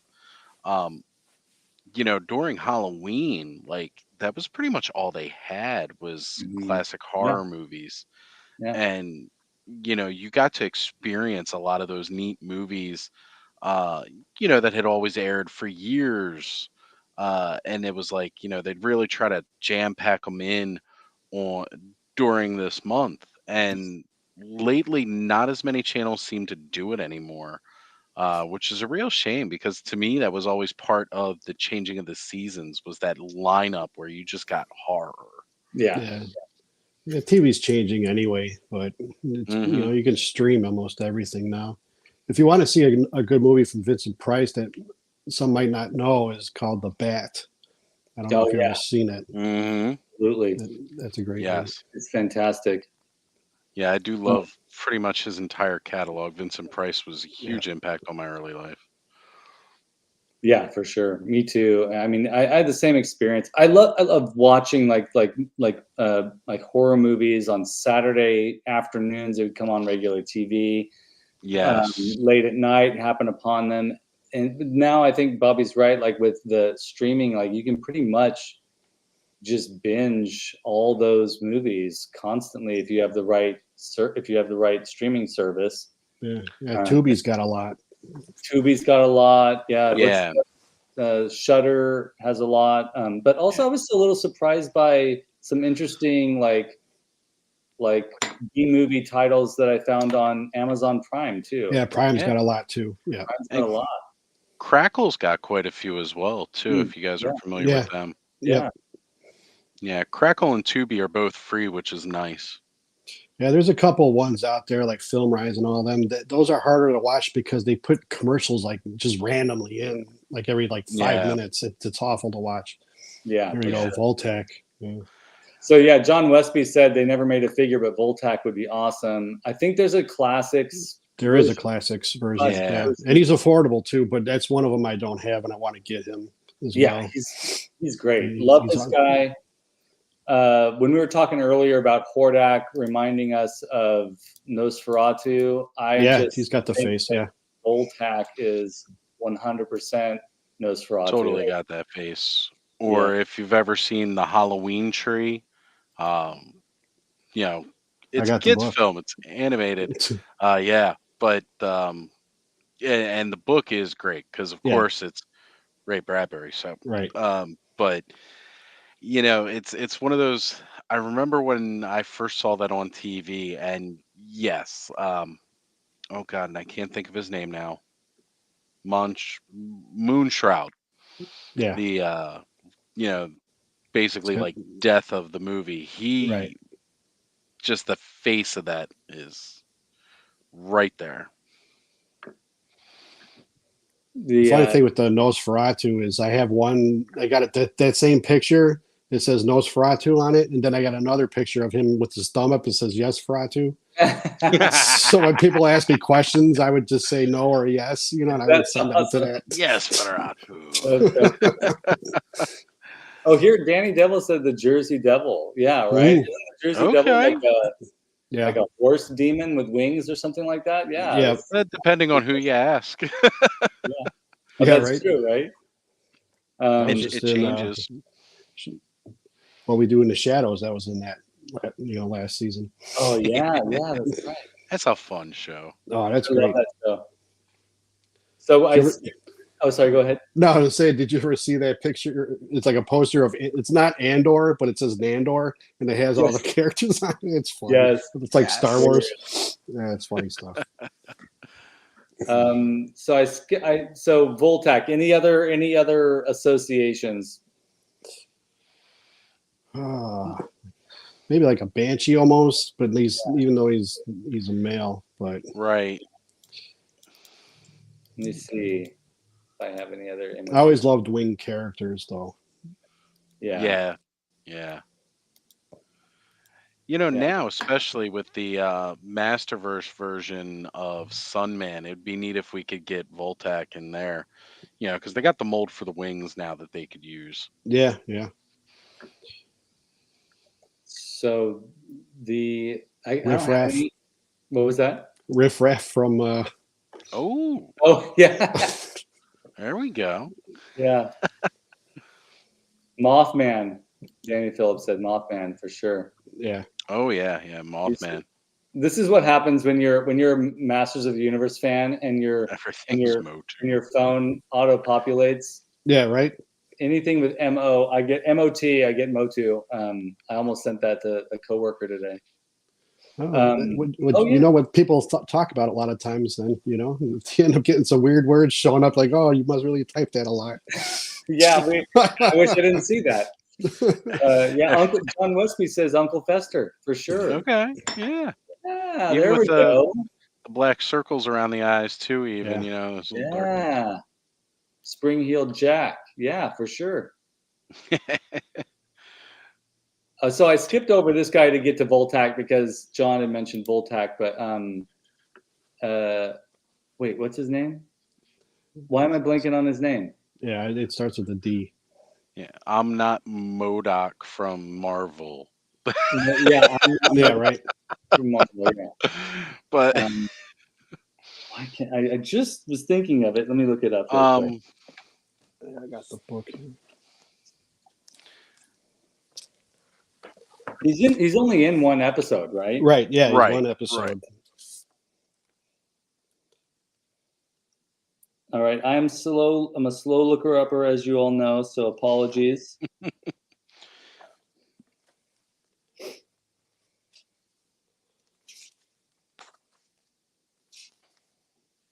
Let's see. I'm sure somebody Broman just said it is Modak. Yeah. Danny Phillips said it always reminded him of Krang, totally, for sure. Yeah. Now he has the movable face pieces. Right. What's his name? This is so I'll embarrassing. be bringing him up now. Hold on. Scroll Yeah, down. I'm trying to find it in the books. Dial-a-mug, right? There you are. I knew it was a D. Yeah. Yeah, because he looks like a mug. All right, so this is it. I have no idea who this character could possibly remind me of in any horror movie franchise. RoboCop. Oh Yeah. yeah. Ed I'm just 208, kidding. I guess. That's it. What's the two-legged RoboCop anti-crime unit? The big thing, Ed 208. Yeah, yes, that's it. I don't have a picture of it, Yep. but yes, that's it. That's the one. Yep. Or what's that other movie where they're in the mall and they got those robots shooting in the mall? Oh. I can't think of it. Yeah. Brick something said Tron MCP. Yes, for sure. The face and the light. Oh yeah, where it's That's spinning. exact- Yeah. Yeah, okay. Yep. Yeah, I can see that. Or Kane from the second RoboCop movie. Man, that's Yeah, it. there's a good one. Yeah, that's awesome. Definitely MODOK. Yeah, 100%. Giant face, middle of a robot body. It's MODOK. Skeletor from New Adventures. For sure. For sure. Giant eyeballs. All right, and then we got Entrapta, and of course I couldn't help but think of Medusa Yeah. again. Yeah, of course, with the hair. But also because of the hair, I thought last night I was thinking it's finally a chance to bring in the bride. Yeah. For Entrapta. Her hair is such like an integral part of her character that Entrapta is like that's an integral part of her character. So it makes a lot of sense. And they got kind of a similar with the stripes. Yeah. Yes, they have the stripes and everything. Yeah, I agree. It is definitely a good comparison for sure. Yeah. Man, I just love the bride. Elsa Lanchester, right? Just gorgeous and just an awesome characterization of that. Her eyes always got me. Yeah. It's my only weakness. There you go. Well, that's what Pretorius says in the movie all the time. It's my only weakness. Well, it's just probably the reason why we like Evil Lynn and Shadow Weaver so much. Yeah. Is Bride of Frankenstein in many ways. And, I think you can explain so many of our like the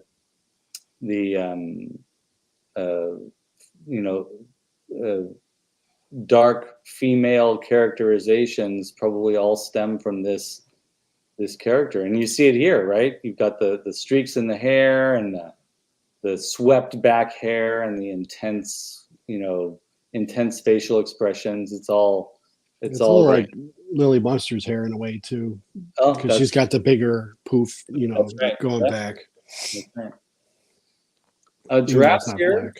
Welcome, Giraffe, and he's chiming in on all that too, for sure. And Broman, what got me was her rejection of a totally great guy. Yeah. Yeah, it's rough. Any other thoughts about Entrapta? No, No. not too much I can really say more about her, you know? Danny Phillips said bad Rapunzel. Yeah.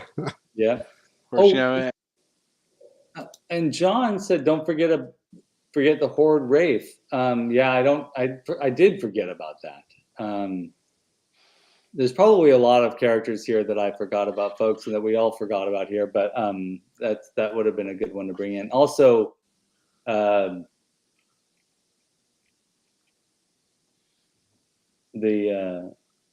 what's the superior Horde? Horde Prime. Yeah, Horde Prime. Yeah. If it comes down to the cartoons and stuff like that, to me, he was always the scariest because you never knew what he really looked like. You just knew what he his had son that looked giant, like. right? Do you remember that episode where you meet his kid and his kid's just a spoiled brat? Yeah. But you know, his all he had was that giant hand. Yeah. It's like So the you Inspector knew- Gadget. Bad guy. Right. Dr. Claw. Dr. Claw. But he was just, you were left to imagine what was behind that giant cloud with all the red lightning in it and everything. Yeah, it's the Wizard from Oz. Right. Except I'm way more handsome than that. But yeah. It's just one of those things where it's like your imagination gets to run wild with what was really behind there. And I mean, we all saw what came out of classics with it, and to me, it was just kind of like, bleh. Yeah. Sometimes stuff that's left to your imagination is usually the best. Yeah, Absolutely. For sure. The first Texas Chainsaw Massacre is one of the most horrifying movies of all time for that purpose alone. Yeah, that's the only thing that's the only movie that scares me, because it seems like someone was just sitting there with a recorder while everything else was going on. And it's like almost like it's too realistic. It does what found footage movies keep trying to do. Yeah. In such an innovative way, like in a way that it's not a found footage movie, but you feel like it's documentary style. Yeah, right. Just the grainy film and all that stuff. It's great stuff. Yeah. I would say just about the only other film that in my mind really came close to capturing it so well was that very first Blair Witch Project that those college kids went. Yep. And that's really what they were trying to do. They were trying to get that feel. It makes me sick because I can't handle that motion. The shaky. Yeah, I have to like watch it for 5 minutes, turn it off, and or I have to put my hands over my face just because I can't handle the shakiness of it. But it was a good movie though. I like that one. I don't like a lot of the found footage stuff. I think it's garbage. Yeah, I'm with you. And I've been all through those woods too, by the way. There's no witch there. There's no witch there. You never know. You just walked at the wrong time. That's got to be it. You got to do it at midnight. Danny Phillips says, "What about Imp? We're coming up on Imp here. We got Imp in just a little bit, and then but Giraffe said, can we get a shout out to Horde Slime, like the Blob? Yeah, dang it, we didn't get that either. That would have been great because the Slime is totally character, and yes, the Blob, absolutely one of my favorite movies. Yeah, it's a great one. Blob. Even that first like 1980s remake of the original Blob was a really good one. Yeah, that's a good one. Yeah, I remember that. Yep. It is good. Yeah, I agree. Most of the time, a remake doesn't quite capture that same feel, but I feel like that one really did too. Yeah, that and The Night of Living Dead, the remake for that one. Yeah, that was a real good remake. Yep. Yeah, those are both good remakes. I thought when you said that, I immediately went to the Dawn of the Dead remake, and I'm just not a big fan of that. After like the first 5 minutes, I think that was okay. Like, we all grew up with the original, and the original was really cool. And malls were such a big thing too. With the remake, malls were kind of on their way out. Yeah, but I think what it did was it brought that passion. Like, I think it was a well done, executed update and it brings it to a new generation. Yeah, I mean, a remake know. should do that. I think it just didn't have the same, Mm-mm. the same special existential crisis that's happening in the original Dawn of the Dead. I agree. I completely yeah. agree. The funny thing about Dawn of the Dead is I'm talking, we're in our mid-20s at the time, and I had two friends that had never seen it. So I had them come over and we were watching it. My one friend, you know, big tough guy, he had to put the pillow in front of his face while the movie was on. He was scared. It's like I had to rip it out, That's throw it on the awesome. floor. You're watching this movie. Oh man, big tough guy. Yeah, it was funny shit. What a tough guy you are, hiding behind your pillow. And the other guy, he was just like amazed at the movie, and he's like, "Holy cow, this guy's got no leg!" You know, the preacher with the it was good stuff, man. Oh, so good. Scared that guy, man. That was great. So, what about Mega Beast? Now, I've already kind of shown the images that Mega Beast reminds me of. The one being the virus, virus creature. Let me pull it up here again. The big ultimate version of the virus creature. Yeah, this one. Yeah. That reminds me of Mega Beast for sure. How about you guys? Well, yeah, that and the thing, definitely like that. Human Centipede again, Danny Phillips. Yeah, right. Right. Yeah, but again, the really overall, like those the tank things from freaking Terminator, the hunter killer tanks or whatever they were. Oh yeah. Like those bigger things. I mean, they're not really a monster themselves, but I mean, well, they were a Terminator. It's not like they had endoskeletons piloting them. Right.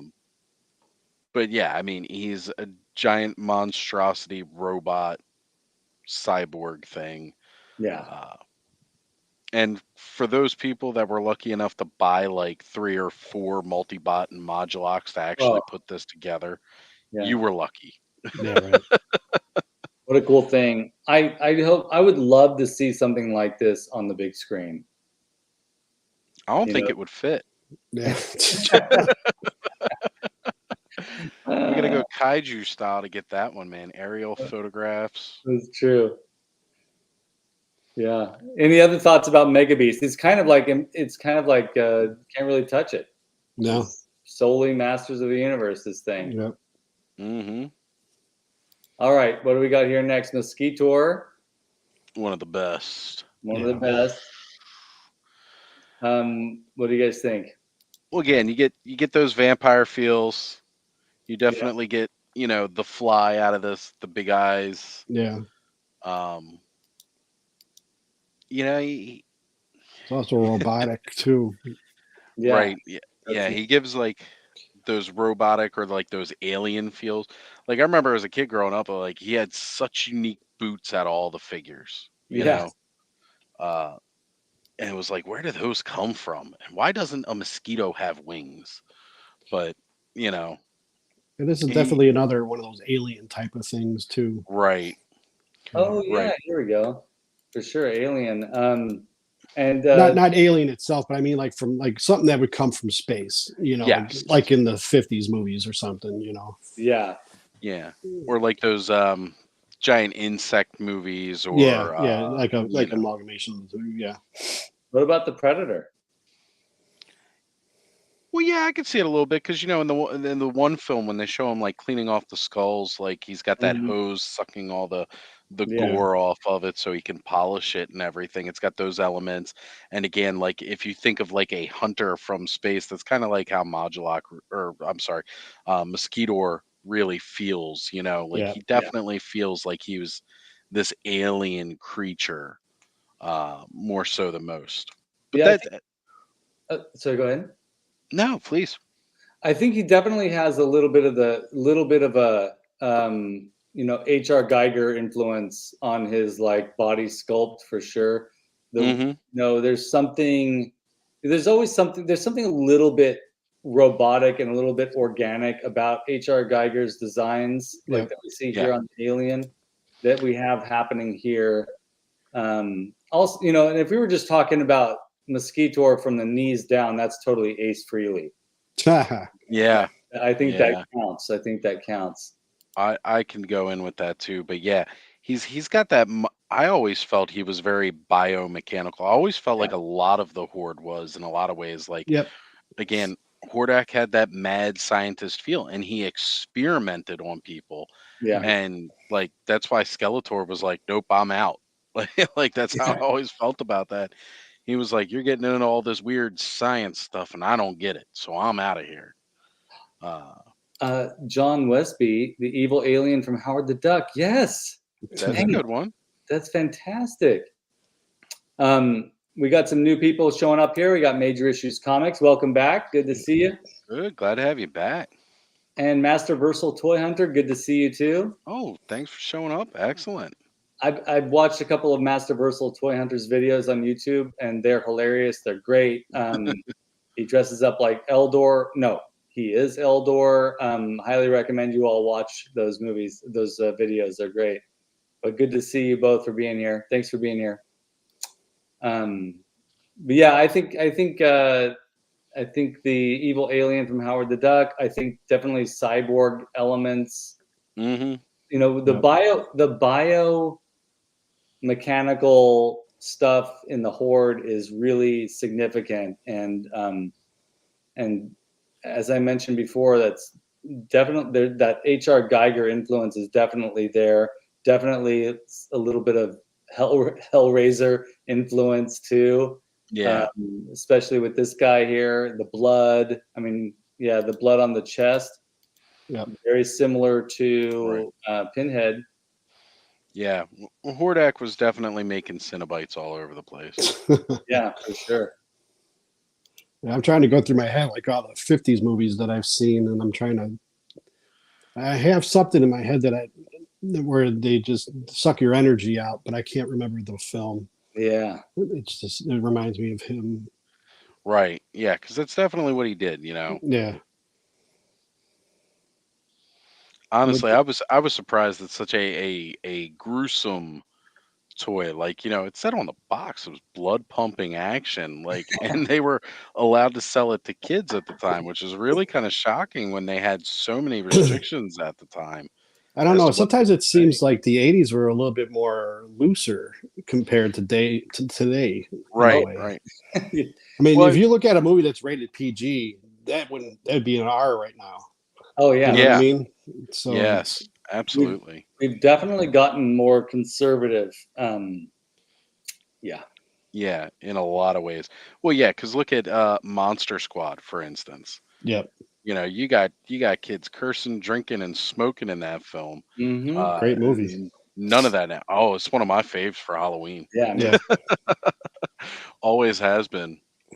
But Billy and yeah. Ted for the human fly. So yeah, you got to bring in the fly again. Sorry, Oz, I interrupted you.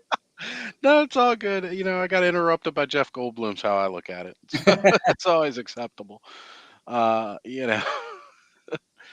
But yeah, with a lot of these things, you know, especially with these kinds of features, like they could have colored that any other color, and they chose to do red, or yep, even in the rarity that you can get the black one, which, you Mhm. know, as blood dries, it gets darker. It gets that real dark, almost black color.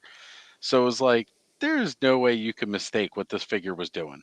right. And with the name Mosquito, and they were just like, yeah, it's cool, sell it to kids. That's fine. You know, and you just can't really see that as much now. I mean, this guy clearly made it out to the shelves again, which was great. Um, you know, but it's just really shocking with some of the restrictions that they put out there now as far as what kind of things you can sell in a store, or what would sell in a store and what wouldn't. Yeah. Pulsar. Broman is reminding us that Pulsar was an action figure with a circulatory system, a visible circulatory system. Yeah. Hmm. Very much so. Yep. Yeah, Pulsar, God, and Mattel's bringing that back too. Hmm. A Too Big much Jim. nostalgia stuff, man. It's getting out of hand. They're riding the wave as hard as they can to make as much money as they can while it's Yep. here, because in a Yep. couple years it won't be. And yeah, it'll burn out. It's going to burn out. That's because because we as people were not so sensitive as they are today. Yeah, I suppose so. So I also got another picture from Virus, which kind of reminds me of Mosquitor here. If we were going to see like a film version of Mosquitor, Sure. but yeah, I just Mosquitor and Mega Beast.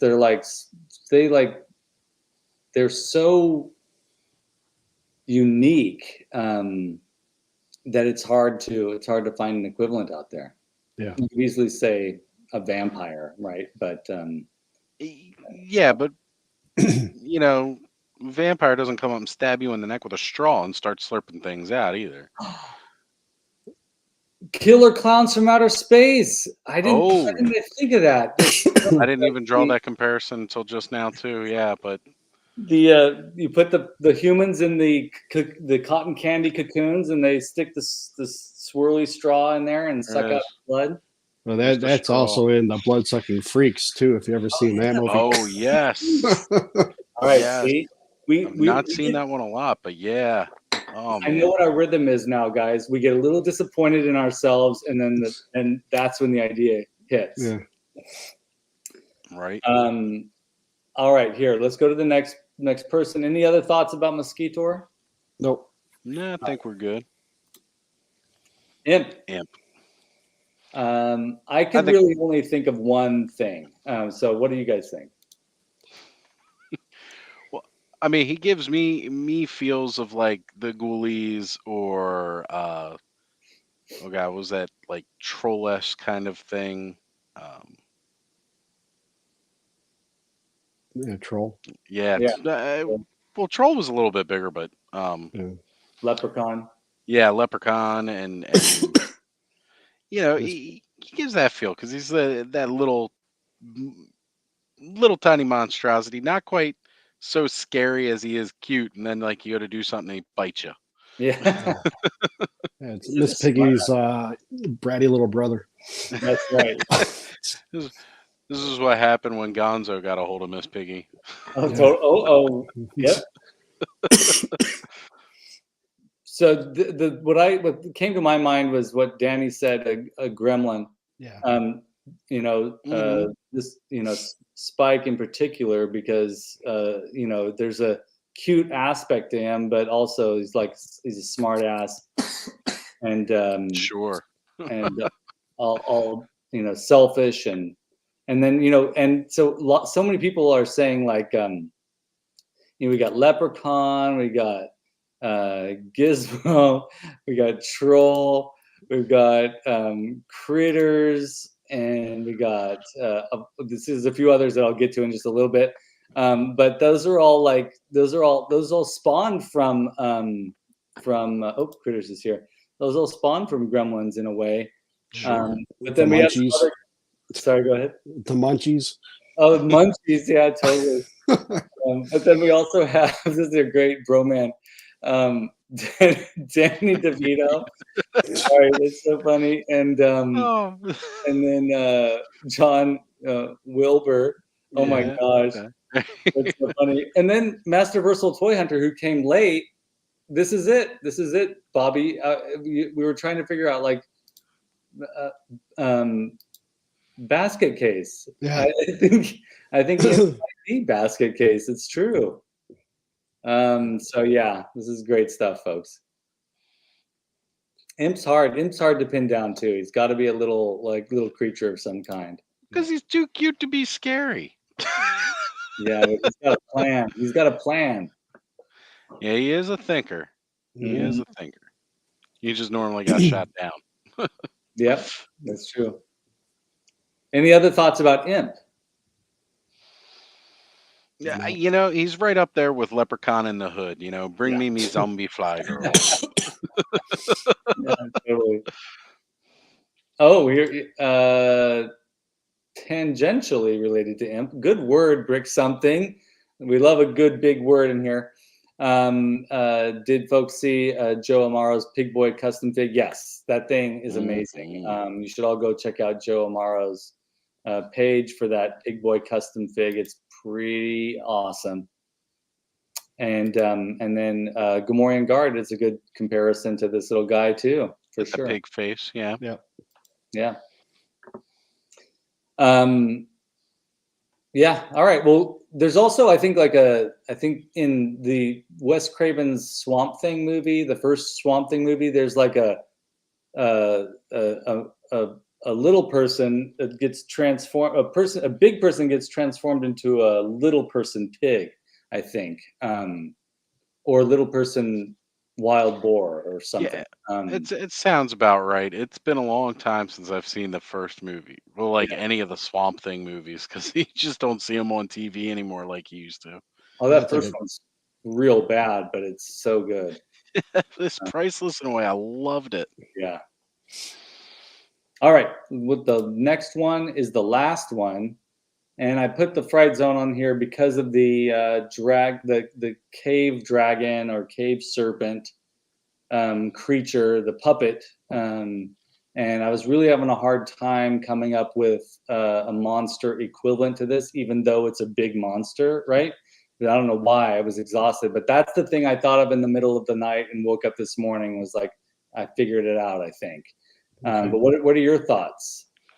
Well, I mean, whenever I think of that giant monster, Harryhausen comes in ahead, and just so many of his different monsters elements you can kind of see in this particular monster. Yeah, Hillian Dread said Tremor's worm. Yeah, for sure. Sarlacc pit. Just like Oz said, all those Harryhausen monsters, those big Harryhausen monsters. The asteroid worm from Empire Strikes Back. Yes.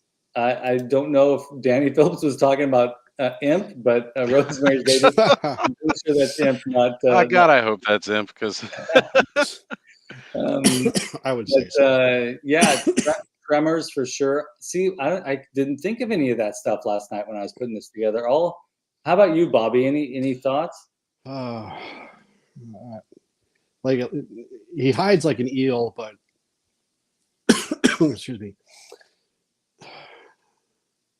I'm slipping on something. Yeah. I know it's not a snake, but there's a old movie that's got a real big snake in it, but I can't remember what it is. But, yeah, it's just like the closest I could come to this morning was Godzilla. Okay. Just because I wanted to try and think of a older movie monster that had sort of the same kind of threat, but Godzilla is like, supernatural. Godzilla is enormous, and I think the Tremors worm is a much better suggestion from everybody in the chat that said that. Yeah, the graboids. Yep. Graboids, that's what they're called. The Saturn snake from Beetlejuice. Yes, there you go. For sure. And similarly, who said it? Masterversal Toy Hunter did say the graboids, but also the Dune worms. Right. Yeah, worms from Dune. Mm-hmm. Excuse me. Yeah. Sandworm from Dune. Gamer Bud says Shin Godzilla.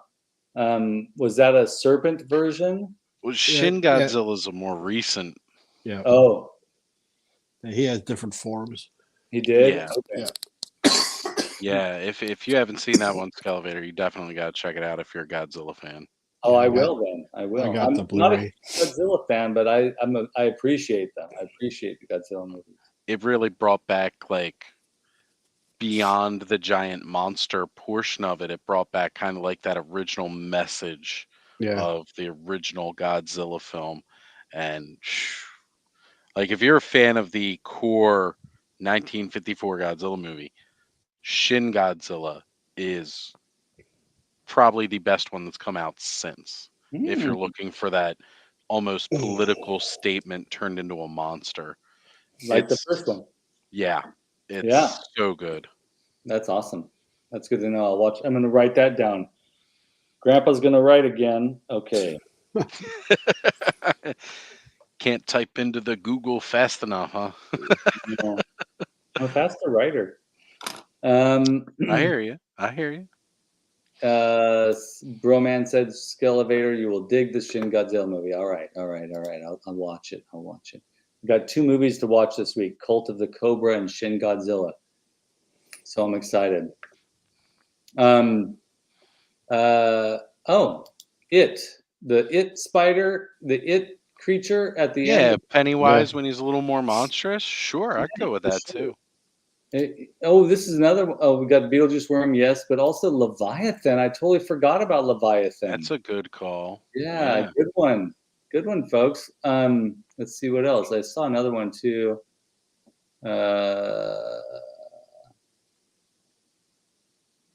I guess it was the the first. Oh, here we go. The Broman is saying the first version. I think that's in reference to Gamer Bud's Sandworm from Dune, maybe the first version of the Sandworm from Dune. No, I think he's mentioning the first version of Shin Godzilla because, like you said, it goes through versions in that movie. Okay, yeah, that makes sense. All right, that's cool. And then John said the sewer thing from Big Trouble in Little China that grabs the man out of the wall. Yes, totally. Man, this is great. I love that everybody who watches this show is a movie nerd. That's fantastic. This is it's great. My kind of crowd. Let's see here. Giraffe. There's a concept art of the Fright Zone from 1983 that is scary as heck. I'd never go to sleep as a kid with that in the room. I think I know which one you're talking about. Yeah, that's terrifying. I love the Fright Zone. You guys like the Fright Zone? I do. Oh my God. Yeah. I have a lot of people that say they don't because it doesn't have a lot to it, but I think it's cool. Yeah. I always thought it was a little sad that, like, you had Grayskull for your heroes, basically, because even though it was meant for whoever controls it has the power, but we all know how it played out later on. Yeah. Grayskull was, the He-Man castle, was your fortress for your masters. Snake Mountain was for the evil warriors, and the Horde got a jail cell with a hole in the wall and a trap. They didn't get much more. I just love that. Oh, sorry, go ahead. I felt like it gave me more play features than Snake Mountain. Yeah. It's got this great little puppet that comes out of this hole and just grabs your guy and pulls him down. Yeah. It's got the trap, the foot trap in there. You got the jail cell to lock people up. You've got this tree that you can get your figures tangled up in. Yep. I mean, it just seemed to have more play features, and I really, really enjoyed it. Yeah. Yeah, to me, play sets were always just the environment.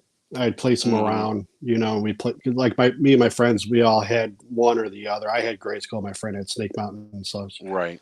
But we never played on the play sets itself. We just put them around and we played, just on the floor. But it was like, it was there for background, like creating the world. So, yeah.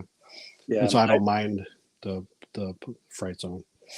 I love it. It's great. I always love that it's sort of like the dark corner where the baddies hang out. Yep. Right. It's just like something you would happen upon in the woods, like here's some old rubble, like my imagination just went wild with the Fright Zone as a kid. And you can see in the chat, like tons of people like Broman's like, yes, I'm going to make a Fright Zone. Danny Phillips, is a dungeon where where was Hordak's throne? So there's like, where's more to it? Giraffe is like, Fright Zone is awesome. The skull and the bones in the cell, like cool. All that unique sculpted detail within it. Yeah, for sure. I mean, it's just great. It's like a little. It's got the cave. It's got the little area, the jail cell. It's got a dungeon. It's got a tree and ravens, which is super weird because, did ravens exist on Eternia? I guess yes, ravens. Yeah. But notice the ravens are not in this picture. No, they're not. Fright Zone playset always made me think of a tunnel that leads to the Filmation Fright Zone. I always thought of it as a portal as well, Gamer Bud, for sure. Right. I think it probably is in some part of the story in some way. Yeah, Fright Zone, less is more. Well, yeah.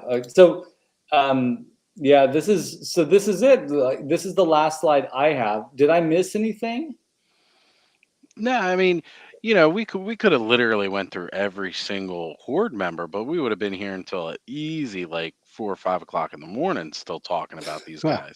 Right. And you know, the horde got very vast in depending on which version of media that you went through. I mean, you had your core characters that we all know and love from the toys that were, you know, you'll always find those in every version of the media, whether it's 2000X or Filmation or, you know, heck, we're already starting to see introductions of the horde within Revelations and the new CGI. Yeah. You know, Yeah, that's true. Did we miss Dragster? Oh, we did. We yeah, did. Dragstore was not mentioned, but I gotta say, always with Dragstore, Christine. Oh, yeah. I'm so Yeah. glad you said that. Yes, for sure. What would you have said that too, Bobby? Christine? Yeah, Christine is a movie I loved since I was a kid. Yeah. I don't know if I watched it because the car always fascinated me, but I think it was a lot of it's because of swearing. Yeah. Yeah. You know, it came out 83. I was 10, so yeah, Mhm. They yeah, said that bad word. yeah. No, it was great. Walk in the house, my parents walking in every other word's FFF. It was great stuff. Oh, Masterversal Toy Hunter's got a good suggestion in the right there in the chat for Oh, December. I was looking further down with Dragstore too. oh, the Dragstore Wraith? Yeah, Yeah, the movie Wraith. That's another good comparison, I'd For say. sure. For sure. I like what HP Brown Saucecraft said. Weird. I have no memory of the Fright Zone. And that might be true. I mean, because the Fright Zone came out a little bit later on. Yep. A little bit later on. But yeah, I think it was the last playset. Was it the last playset before the Eternia playset? No, Yes. Slime Pit was. I Oh thought. yeah, Slime Pit. Slime Right. Pit was, yeah. Yeah, because Slime Pit was so small though comparatively Yeah, when you look at the scales of the different play sets. Like, you know, you started off with Gray Skull and then Snake Mountain, these huge big things, and then we went a little smaller with Fright Zone, and then it went even smaller with the Slime Pit, and then bam, they were like, okay, here's another huge one, Eternia, and everybody's like, y'all are still making toys? Yeah. but that's the thing with the horde, though. You know, like you're saying, the Fright Zone's so small, but if you put that with the Fright Zone, it makes it a cool area. Yeah. Yeah, I think it's a scary area. well, definitely, and it comes with that old feel too. Like both the Slime Pit and the Fright Zone, like it made you feel like these things were ancient, like they had been here Yes, for a yeah. long Ruinous. time. Yep. hmm So what year did the HP Brown Saucecraft wants to know what year did it come out? I think it was like 86, 85? 85, I believe. Yeah, Yeah, I 85. think it was. That's when the horde came out. Yeah. 85. Right. Yep. And there's a lot of good memories about Dragstore. One of my favorite as a kid, ripping him across the floor. Absolutely. Yeah. Yeah, he's a tragic character. You know, he's a human and he gets transformed by Hordak, like we were saying, the mad scientist thing. Yeah. And he turns into that, what he is. And it's, yeah, it's crazy. Yeah. They're going to make a bunch of them. And that's where the Horde Trooper comes in play. That's awesome. This is the Bobby bringing the knowledge, man. Yes. That's great. So Danny Phillips chimed in with 85. So Yeah, that right. confirms That's what I thought. Bobby said. Yeah. Yeah, I think that if the popularity of Origins maintains, I'm pretty confident we're going to get a Fright Zone. It should be a fairly simple play set to release because it's smaller and but man, it would be great to have a new version of that puppet. Yeah. Mhm. Yeah, I I got agree. I have my puppet back there. He's got some tears in it, but he's decent shape, not too bad. That's awesome. It's hard to keep those things. Yeah. intact. Yeah. Hebro actually did a custom fright zone to go with his origins and stuff like that. He put it out a couple years ago how he made it, and I was thinking something very similar and adding some elements from some other play sets. I'm going to try to see if I can start piecing that together over the next several months, Yeah. like Awesome. buying a part of it here and a part of it there to kind of put together something and maybe expand on the original Fright Zone playset a little bit. Yeah, I was hoping that if they do come out with the Origins one, they have the original version of it, but then like a swing out, like how Great Skull opens up in Snake Mountain, Hmm. they have that with with like the Fright Zone from the cartoon itself, like the That would be exterior, like the bigger castle with the weird arms and stuff. I gotta Yes. tell you though, that thing would be massive. Like you Yeah, think it would be Eternia's huge. big, Right. But I mean, they could scale it down. They don't have to, because it's not. It was never made, so no one's going to be mad saying, "Hey, this ain't like the original." right? But Well, a fright zone like the one in the cartoon could be compressed down to essentially a bunch of tubes, a bunch of Yeah. plastic tubes that you connect. It could Mhm. be sprawling once you put it all together, but it would be like a box of Tinker Toys essentially. Yeah. Right. So it might be really cool and doable, and it could be in a smaller box. I agree. Draft said it'd be great to have a Dr. Frankenstein lab type thing on the inside of a new Fright Zone to torture Extendar on a table with. There you go. That would be so cool. It's funny you mentioned that, Giraffe. I'll have to show off some concepts for like the idea that I have for a custom Fright Zone. The Warrior Machine. You have Yeah. to, It was in that comic. Yeah. yeah. Well, we'll have to do it. We'll have to have an episode where Oz shares his blueprints for his idea of the Fright Zone. Yeah, definitely. Well, I mean, if you want to see that, there might be another place for it that might be kind of neat. Just a little hinting at things of the future. On your channel, on the Ostradamus Toys channel.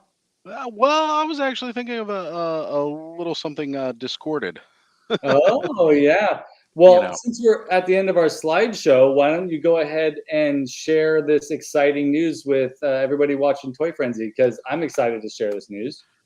Okay, so as you know, everybody, GamerBud being our sole Patreon on Skelevator's channel here, we've been trying to think of some extra neat bonus content that we could present to all of you guys as part of an incentive for signing up. I'm in the process of getting my own Patreon set up. I know we've spoken to Bobby, and if he wants to set his up and all like that, we're all coming up with ideas for different bonus content that we can give to you. And we've actually had some really, really unique ideas start to formulate. And what we're going to have soon is we are going to be opening up a Patreon exclusive Discord. So for fans of the channel, the way it's going to work, you're not going to have to sign up for all three of us. Okay. GamerBud, he's already a fan of Skelevator. And GamerBud, if you want to support myself or Bobby, we appreciate it, of course, absolutely. But we're not telling you guys like you got to sign up for all three or anything like that. You could be a Patreon for just one of us. That's absolutely fine. Because again, we like doing this show regardless if you're a Patreon or not. We're always going to be here. We're always going to chat with you. You could always reach out to us in IM or through email. Any which way you want to. We're always open to, most of you guys know we've chatted with us before, but we are looking at trying to set up something exclusive that you're not getting anywhere else. And just recently, this past week, Skelevator and I, we jumped onto the Discord and we set something up. We think you all are really going to appreciate it, and it would really give you a big callback. So you all joined us for a big watch party over on Mega J's channel, where we watched He-Man and the Masters Universe 1987 movie. However, for those of you that didn't have a copy to watch along, you had to see our, the slideshow that we threw together, and although it was very good, kept good pace with the movie and the scenes and everything like that. Mega J did an outstanding job with it, and kudos for him for being able to put that together. But we wanted to come up with a platform where we could do some watch parties, and not have to worry about everybody having a copy of it or getting the content pulled.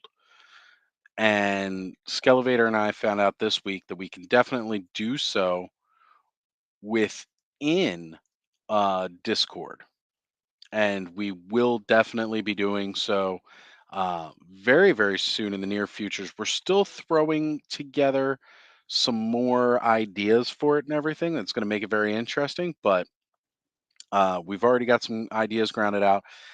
One of the big things that we're going to offer as an exclusive is we all know we all grew up with Saturday morning cartoons, and you cannot get Saturday morning cartoons anymore. It just doesn't exist. And we are going to bring you Saturday morning cartoons. That's right. And if you can think of it, I can probably get it. Yeah. And so essentially, if you become a, Patreon of one of our channels, that'll give you access to the Toy Frenzy Discord, where we'll, host discussions, but we'll also occasionally host a Saturday morning cartoon show where the three of us, any of us that can attend, will be there to chat with you live, just like what we're doing right now. But it would be in a private Patreon only place, where we can watch things and not, we're not posting it publicly, so we won't get in trouble for watching it. So I think it's great. I think this is a brilliant idea that Oz came up with. Create a special fort for Patreons of Toy Frenzy. So I think I think Bobby, you're working on. Let me unmute you because you got up there. But you're thinking about doing a Patreon as well. Yeah, probably soon. Especially with the other show that we're going to have. So Yeah. I'll have that going sometime at the middle of November. So yeah, Cool. Definitely. Yeah. Yeah, so we're still building this. We're still excited about it getting started. And Gamer Bud, you're already welcome to join. I think we're going to get you popped in there soon, as part of your benefit of being a Patreon. And like Oz said earlier, it's kind of like if you have your favorite monster cereal, you're always going to buy Frankenberry, right? So if you want to be a Bobby Patreon or an Oz Patreon or a Skelevator Patreon, you'll always be part of the Awesome verse or the Toy Frenzy verse, right? Where the three of us can chat with you and we can have virtual events. And I just think it's an exciting idea. And I think this is we know that it's difficult. I know money's difficult for a lot of people, so it's really not. We're not asking a lot. If you have $3 a month to spare, that's all it really takes. It's the bare minimum. There are of course other tiers that on my channel where you can get more if you spend more, but we're not doing this for the money, folks. We're doing this to help sort of. We'd like to eventually be able to afford to pay for a better version of StreamYard, so we can do more. And That's right. And it'll help us all sort of like continue this path, which is a fun path, and it's getting better and better. And everybody in the chat tonight, you're all fantastic. I mean, I know me saying this I'm probably saying the same thing that Bobby and Oz want to say too. So I'll stop. But all of your answers in the chat have just been like phenomenal tonight. Like all the stuff that we're not thinking of. You're already part of the team. So it's really, really great to have you all joining us. So I guess we're coming to a close here, folks. Any last thoughts, Oz? Thank you for sharing that the Discord innovation that we're planning on launching. But any last thoughts, Oz or Bobby? Well, No, I'd just like to say, everybody. Oh, go ahead, Bobby. no, you can talk. Go ahead. My throat's a little screwed up, Yeah. so go ahead. Well, I just wanted to say, everybody, this has been an awesome journey we've been on for the last several months. It's good to have Bobby on board with us now, as well as we have new projects on the horizon that we're going to be doing. And guys, you guys have really made this the fun that it is, and we've really enjoyed doing this and appreciate having you guys here week after week. We we love seeing the new names popping up at the channel. We keep seeing it grow more Yeah. and more. I mean, I'll never forget the first show we did with the Wondar. It was really just mostly we had Thanos Copter and like Gamer Bud Nolan. I think that was really it for the chat. And then we've just watched this grow and grow, and it's great to see you all come back and watch us every week. Um, and this was fun too because we all like horror, we all like the villains, we all like the monsters. So coming up with this episode and kind of talking a little bit more about everything, uh, this was a lot of fun to kind of throw together and think about. Um, and we got Halloween days away right now. It's a shame. I always love the month of October. It's my favorite month out of the year. This is my favorite holiday. Yeah. So to be able to do a Halloween special, really, really cool. And you know what? Next year, we're going to be still doing this thing, and maybe we'll come up with some kind of neat idea for a new Halloween special next year. Maybe we'll be in costumes. Who knows? Who knows what's going to come up in a year? But thank you, everybody, for joining us on this Thursday night and really just sitting with us and geeking out about monsters. I mean, it's so much fun. Yeah, for sure. Yeah, it's definitely one of my passions as well, the horror stuff. I know I'm all about Motu online a lot, but it's monsters is universal. Horror in general is a real big thing in my life too as well. And like you were saying, it's great to have the fans chat because my other show I was on, it was always recorded. We didn't have it live.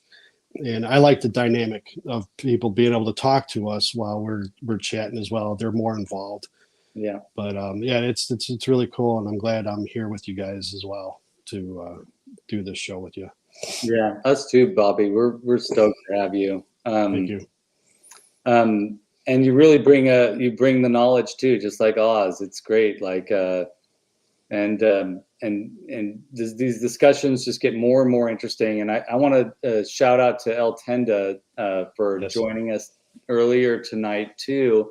For those of you who are just joining us later on, make sure you watch the rerun of this on YouTube and check out El Tenda. He's a big fan of horror movies too, and we talked a little bit about toy collecting with him.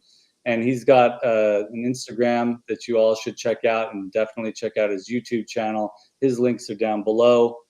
Brick Something said, great show, guys. Love the idea of the Discord. So, all right, we got somebody excited about that. Cool. Saturday morning cartoons and teaming up. Awesome to see you all come together and think up great community building opportunities. Yeah, friends, that's what this is all about, community building. I like watching all the shows. I'm gonna put air quotes. All the shows, all the podcasts where people are talking about this thing that we love, which is toy collecting, which is talking about pop culture, talking about movies, talking about whatever it is we're going to talk about, arts and crafts. Like it's very exciting and it's a lot of fun. And I feel real lucky to have Oz and Bobby as a constant here. And man, everybody that watches this channel, I really appreciate you being here. And make sure that you stay tuned for Oz and Bobby's podcast that is launching soon. And make sure you follow Bobby Vintage Motu on Instagram and Oz on YouTube and Instagram. And why am I blanking out on the name of the Power of Eternia. Power of Eternia, right? I'm more active on Twitter than I am on IG. Just people talk a lot to me on Twitter. Yeah. So I've seen Vintage Motu on Twitter. I'm not on Twitter, but I've like gone to find him on Twitter. And yeah, there's a lot of action over there, folks. So if you're definitely. if you're It's a lot, yeah, but it's a lot of fun. It's exciting, and that's a great place to talk about this stuff. Let's celebrate. Let's celebrate the geeking out.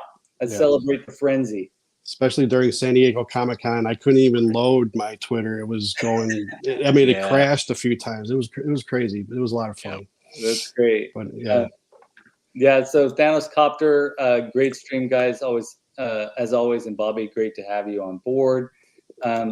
Rhea Black. Oh, I will for sure. Sounds like I missed a good one. You didn't miss it. You didn't watch it forever and ever on the YouTube. That's right. Danny Phillips, great stream, guys. Nolan, great stream. That's awesome. Thank you, Sin City Cindy. Halloween and horror, the best. Absolutely. For sure. And also Master Versal Toy Hunter. I was inspired by your last art sharing episode, so I'll be having some fun in the works called Eldor Bob, a sort of parody of Bob Ross, showing my fan art and possibilities. Awesome. Yeah, that's fantastic. Oh, that's good. Yeah. You all should check out Master Versal Toy Hunter's YouTube channel. It's awesome. And I'm sure he's got a lot of new content coming. Hillian Dread, thank you. Thank you so much. If I missed anybody, I apologize. But it's really great to have you all here. Yep. Have a wonderful Halloween. Happy Halloween. Yep. Please be safe. Be nice to one another. You know the whole deal. Click like and subscribe. Tell your friends about the Skelevator channel. Tell your friends about Toy Frenzy. Tell your friends about what Oz is doing and what Bobby's doing and what El Tenda is doing. What everybody in our and under our umbrella of the awesome verse. It's hard to say, but I love it. I love it. It's great. Yeah, it's fun. And so support each other in this endeavor, folks. Yeah. I know I've done a lot of talking just now, but it's been a lot of fun. And I'm gonna say goodbye. Oz, Bobby, want to say your goodbyes? Yeah.